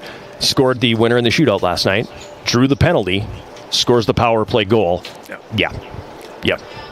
So number 3, Carson Riddle, the number 2 star, Dane Hoyer, and the number 1 star is Leo Bacala. Next sports broadcast on 91.3 KUWS and on Yellow Jacket TV, I believe. Yes, is going to be next Friday here at Westman Arena. Hockey doubleheader coming your way. The Yellow Jacket women hosting Stevens Point. That is a 2:45 pregame show, 3 o'clock face-off. That one will be available on Yellow Jacket TV and on the KUWS stream. And then that'll be followed by the Yellow Jacket men hosting UW Stout, 6:30 pregame show, 7:05 puck drop. Crucial points for both of those clubs as the Yellow Jacket women are taking on the team directly in front of them in the standings. And the Yellow Jackets are trying to get some separation from River Falls and Stevens Point in the stretch drive. It's going to be a big one. It's going to be a big one, Reg. And with that, we will close things out here from Westman Arena. I want to thank the Gus Bus back in the studio at KUWS, as well as Bradley Lellis here on site with Yellow Jacket TV. For the Gus Bus, for Bradley, for Jason Roan, for Abby Hoffman, who is ringside, I am John Garver. Reminding you the final score here again tonight. UW-Eau Claire picks up the extra point again as they defeat the Yellow Jackets 3-2 in overtime. I want to thank you for making us a part of your Saturday, and hopefully we have you again on Friday for the hockey doubleheader right here from Westman Arena. Until then, good night from Superior, Wisconsin.